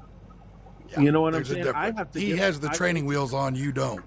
Exactly. So I need the best equipment that I can have. I mean, that's what I'm always looking for, the best truck. And you know, and you know, this is where I gotta thank the salesman, you know, at Kenworth. I mean, he came to my office. He used to come to my office all the time to convince me, you know. One day he just sat me down. He's like, look, Francisco, buy one truck, man. Buy one truck. I guarantee you'll never buy another truck. That truck is gonna make you money. And my top truck, I mean, you know, I have two 2019s. I have 23 224s, and then I have another 20 and two 2018s. And so I'm like, so out of all those trucks, the trucks that make me the most money are the new trucks, because the driver gets in, turns it on, and it goes. You know what I'm saying? Like I don't The gotta wheels worry are about turning, you're downtime. making money. The wheels ain't Exactly. turning, you ain't making money. Exactly. Yes, sir. I can get more freight. I feel more comfortable. I sleep better at night. I mean, you know, there's a lot of pluses to this. You know what I mean? But I can understand somebody also going, hey, I'm an owner op, man. I can wrench on my truck. You know, I can throw some wrenches on there and do these different things. And And I could see, well, yeah, okay, get yourself a used truck. I'm not against it. I'm just saying, in my particular case, I'm all for a brand new truck. And then once that warranty's done, I'm gonna sell the thing. I'm gonna give that to somebody else, Right. and I'm gonna go buy me another brand new one with warranties that cover up to the last payment, and then I'll do it all over again. I mean, because that's Right. the way. And this is where they say, like, any carrier over 5 trucks, in my opinion, should be running new trucks. And the Yeah. reason being is this: it's the warranty. yes, I seen that strictly with my buddy Sam. Even when he was doing the lease purchase thing, they offered him to switch out of the truck that he had, which was, what was it, 3 or 4 years old, I think, something like that. And he could take that truck and was able to trade it in on a new truck, and he was able to spec it out. So he went and got him. He spec'd out a 567. He didn't do the typical large eggplant move, if you know what I mean, with the 605 horsepower and all that nonsense. He looked at it from a business aspect. You know what I mean? He looked at it as, okay, I can go with that X15 and I can do the 500 horse, but I can go through and down speed it, but up the freaking torque ratio or torque rating on the engine. Calls me, says, what do you think I ought to do for on a rear end, so on and so forth. We go back and forth and stuff. He's also talking to the salesman over there, and he went from a truck that was a W9 that he took when he got into the company. That's the only truck they had available for it. That was getting he was getting 4.5 until he put the PDI on there, and then the intake and the programmer took him up to 5.3. Well, then when he hopped into 5.67, had the 500 horsepower down speeded with I think he was up to 8? It was 1,900 torque, something like that, 2,000 foot-pounds of torque. But he had it geared right, and he put the 13 speed in it instead of the 18 speed, and goes through. And when he did all of that, he was out there running around with like almost 7 miles to the gallon. yeah, Oh, definitely. But the thing of it is this, though. You got to, when you looked at it, him and I was talking about all that, and I looked at it and I went, and then he had one issue. He went through, thankfully it was under warranty, his 7th injector stuck open, and it melted the entire DOC, DPF, and SCRs. There was not a single thing left of the honeycomb, but he's under warranty. Yeah. Right. You're talking $35,000 for that entire system. You know what I mean? Yeah. So it's under warranty, though. Boop, Yes, sir. done. Warranty goes in, puts the new warranty, boom, done. Warranty has breakdown coverage. So he got a certain amount of dollar every day that he was broke down. Boom, done, out the door. But it didn't cost him any money because it's under warranty.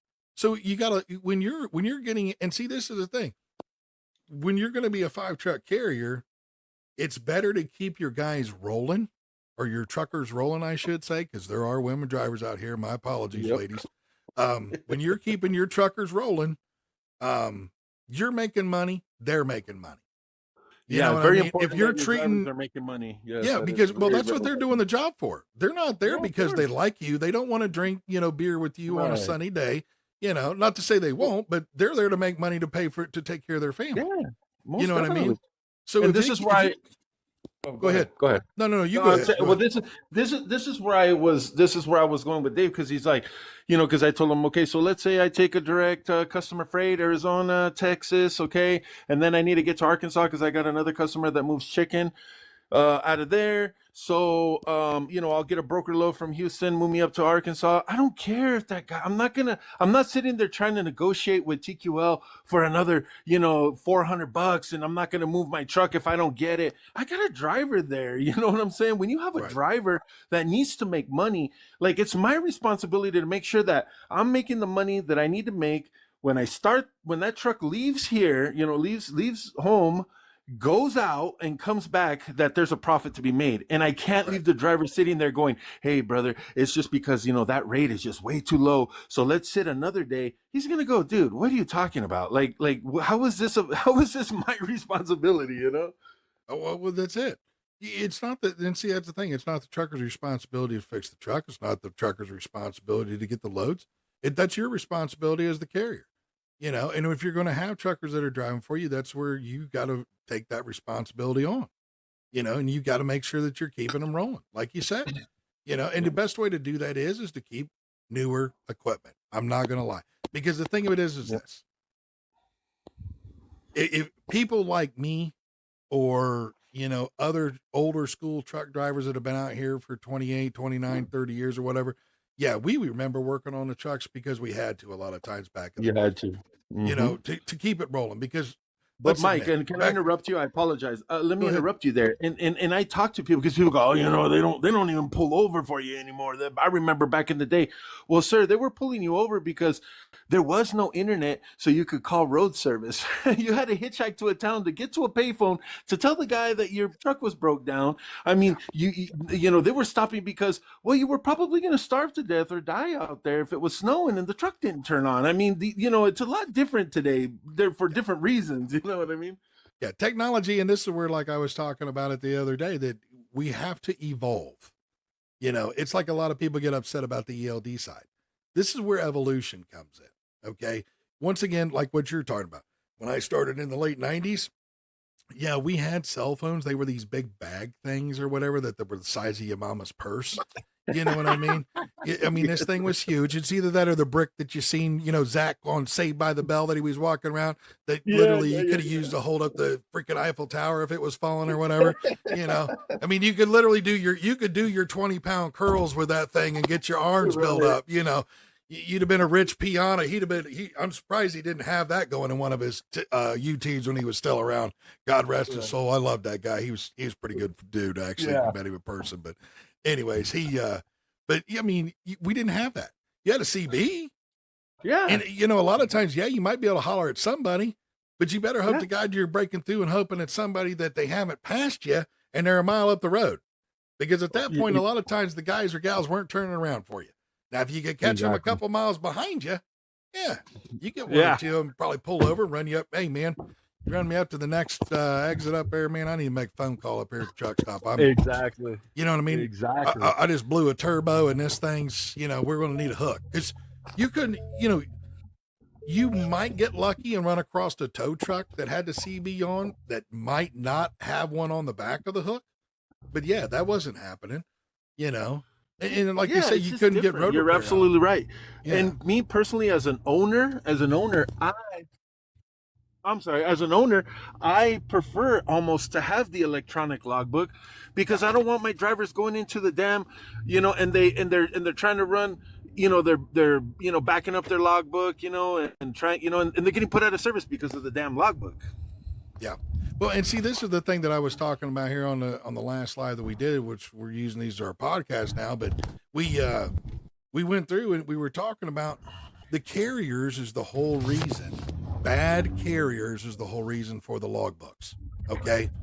Because they were, it's like you've been around, you've seen it just here a few years ago when that young dude that was on there, he was having an issue with KB Transportation. They were trying to shove him down the road.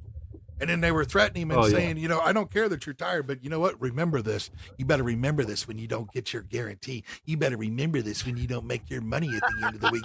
We're going to basically saying that we're going to retaliate against you on a public forum, which I don't know how the Department of Labor did not step in against the KB Transportation on that and go, your retaliatory actions. Yeah, you're getting a nice little fine for that bullshit. But that right there, though, is the whole reason why we had to have hours of service. The thing of it is, the problem that a lot of people have, it's not the e-log. It's the hours of service. They're just too ignorant to realize it's the logging device that's not the problem. It's the hours of service. It's the rules, in general. They're just fucked. Yes. Yeah, I agree. Which, if our opinion is 14 and 10. And that's it. Yes. There ain't no more 11-hour rule. And I will say this because, and everybody's heard me say it multiple times. Well, hopefully with the 14-hour clock that stops. Right. Well, see, this is the thing. She does the EEG. She does the sleep studies and stuff like that. And a circadian rhythm is necessary for proper rest.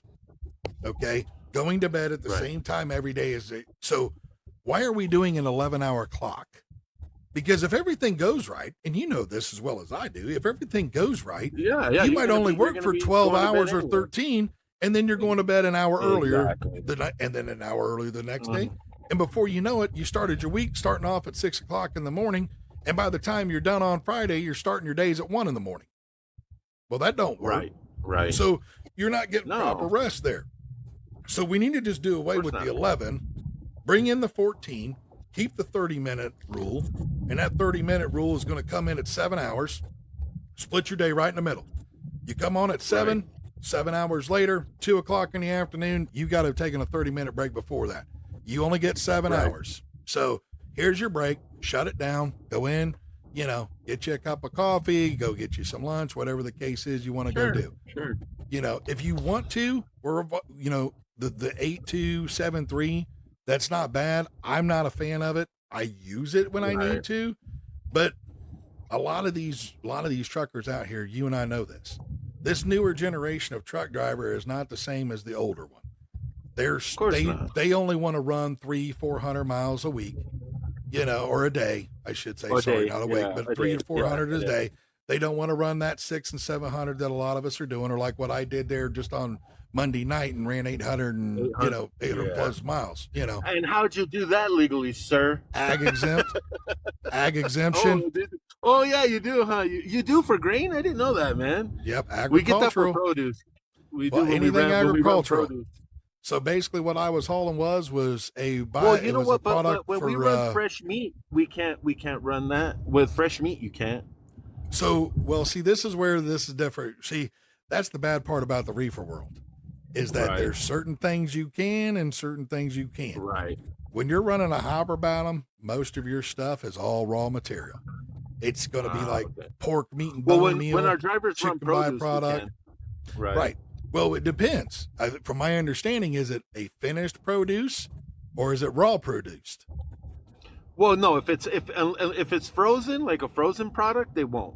If it usually, if it's a fresh product that's just in boxes, or usually how it crosses, the border and different things like that, or how we pick it up in California, usually 90% of that stuff is all good to go.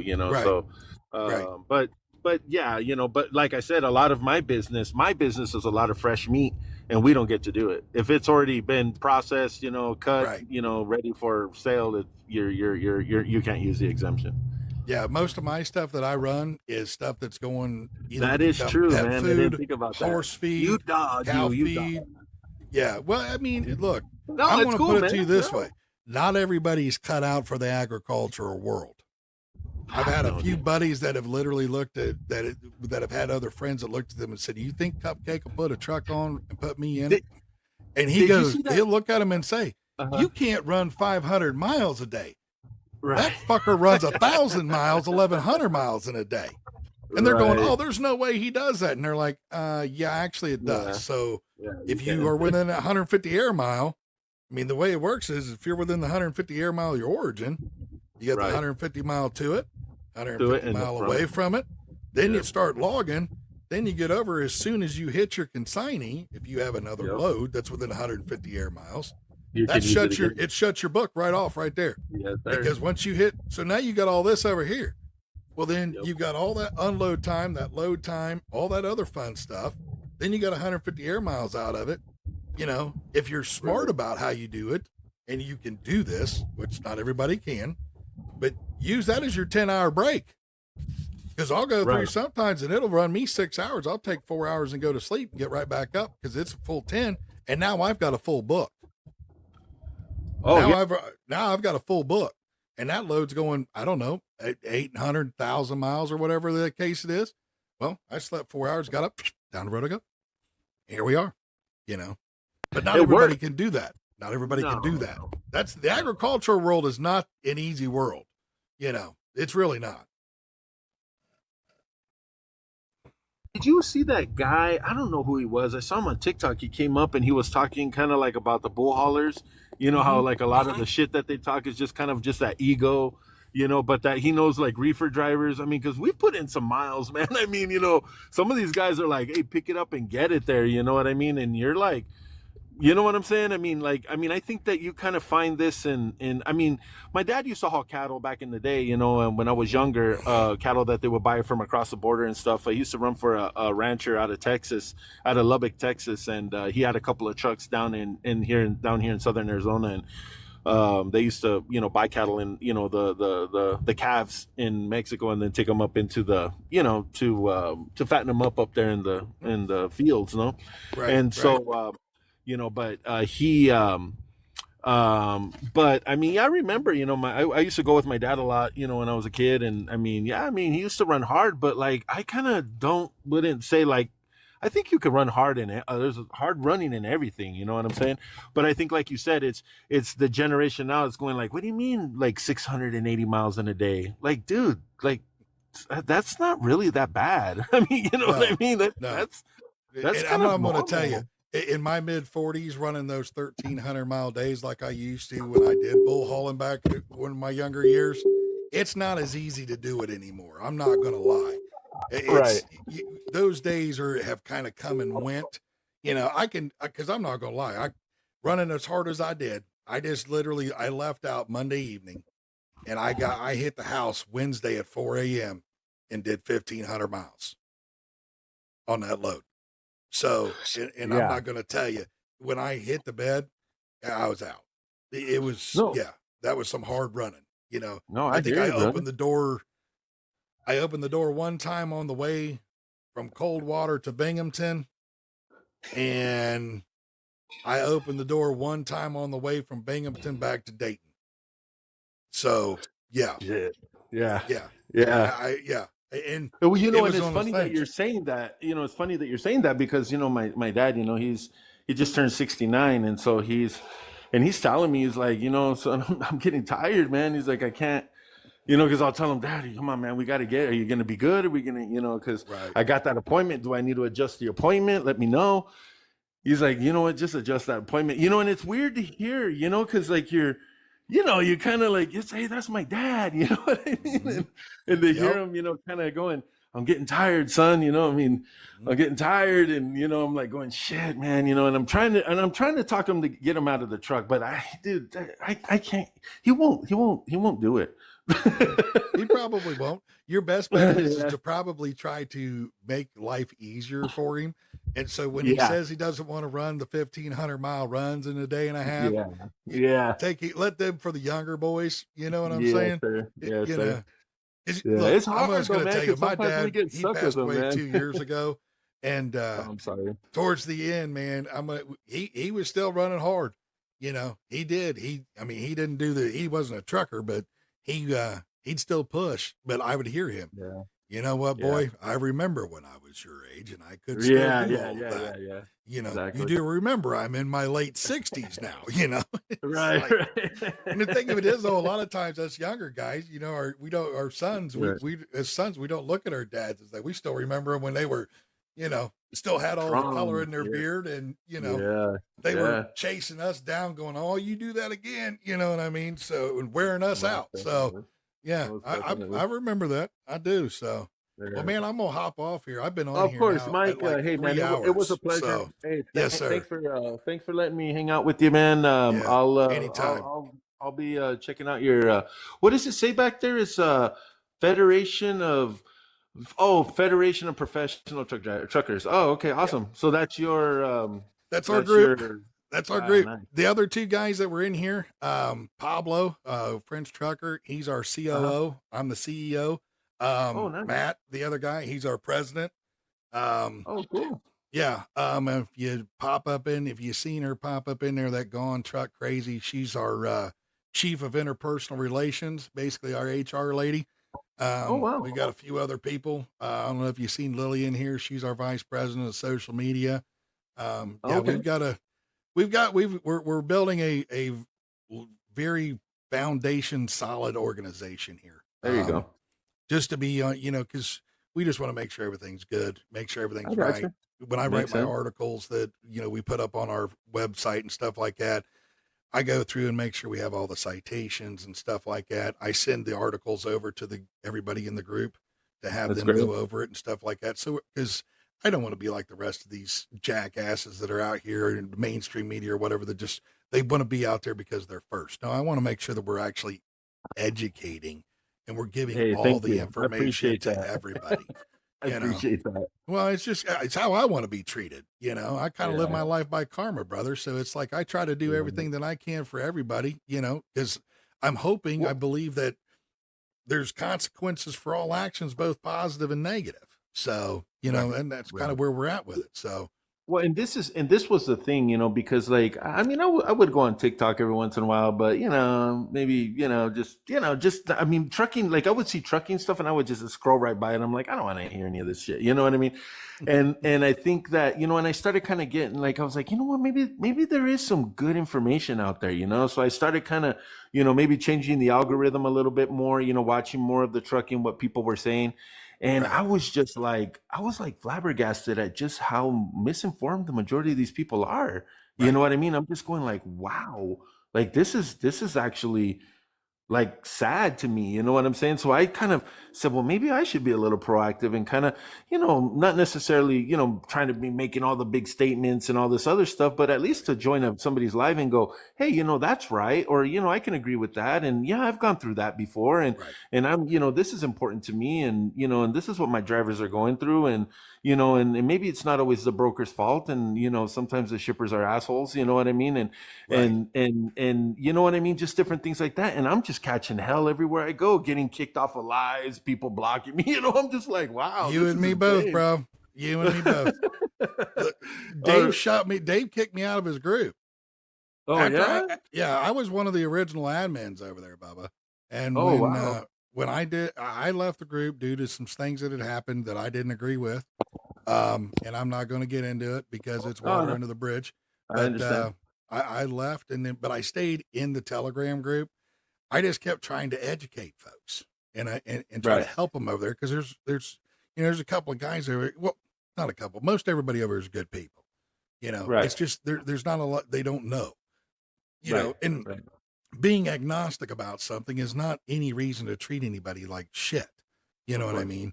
So, but Yeah. I'm a very blunt person at the same time. I don't pull Beat around punches. the bush. Yeah, I gotcha. dude, my old lady bought me a shirt that she said fits me well, and it says, "My mouth is not a bakery, so don't expect me to sugarcoat anything."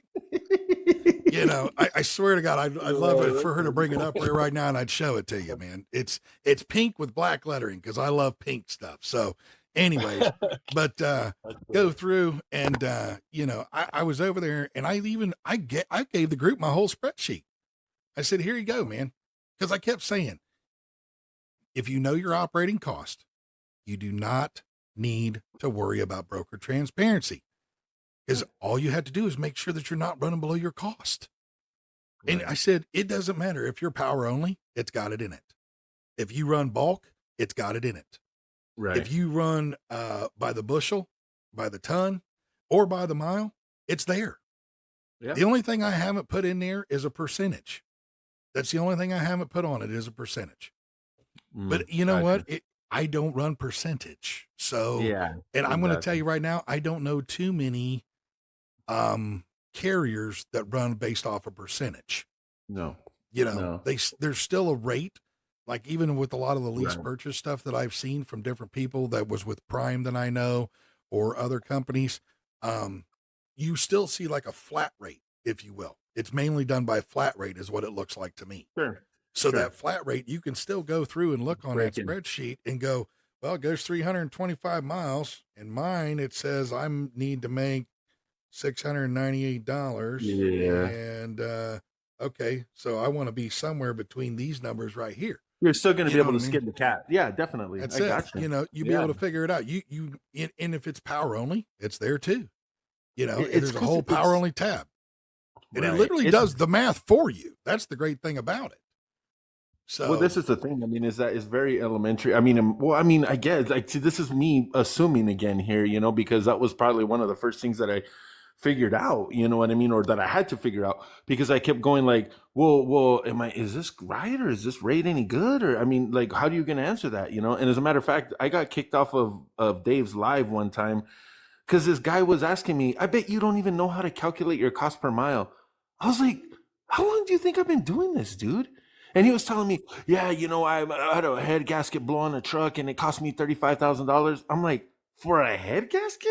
Where the That's, fuck are you? Where are you doing? wow. Like, I could just tell, like, the guy's doesn't either he's making it up or not understand, or I don't know, or maybe he just got ripped off. I don't know, $35,000 for a head gasket. I mean, can see that's maybe kinda, a really high-end in-frame for or a high-end 35 grand. in-frame. Exactly. I go, well, Yeah. did they do an in-frame? I mean, because if they're going to take the head off, normally they're going to go ahead and put new sleeves in there. They're going Right. to basically put a whole kit in there. I mean, Right, and I could see right. that, and probably they're using, the OEM. It's all going to be product. premium OEM parts. Yeah. Yeah. For Exactly. 35 grand. Yeah. Yeah. Yeah. Well, and that's the thing though. This is where what we're trying to do over here is just make it to where that everybody is informed, fully informed.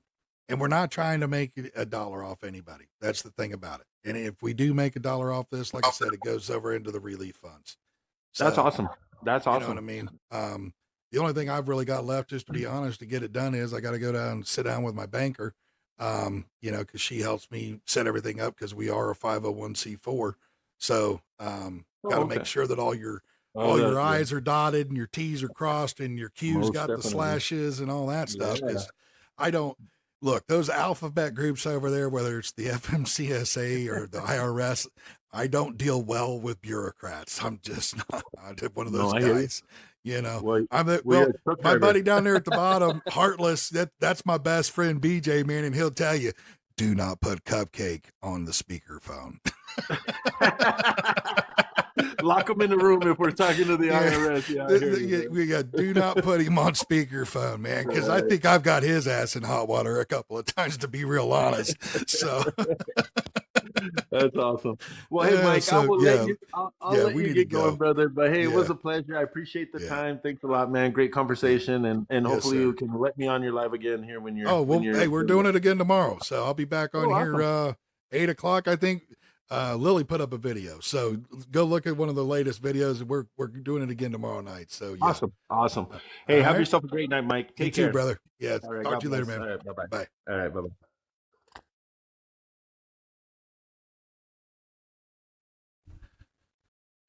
Thanks for rolling with us on the new Trucking Standard, brought to you by the Federation of Professional Truckers.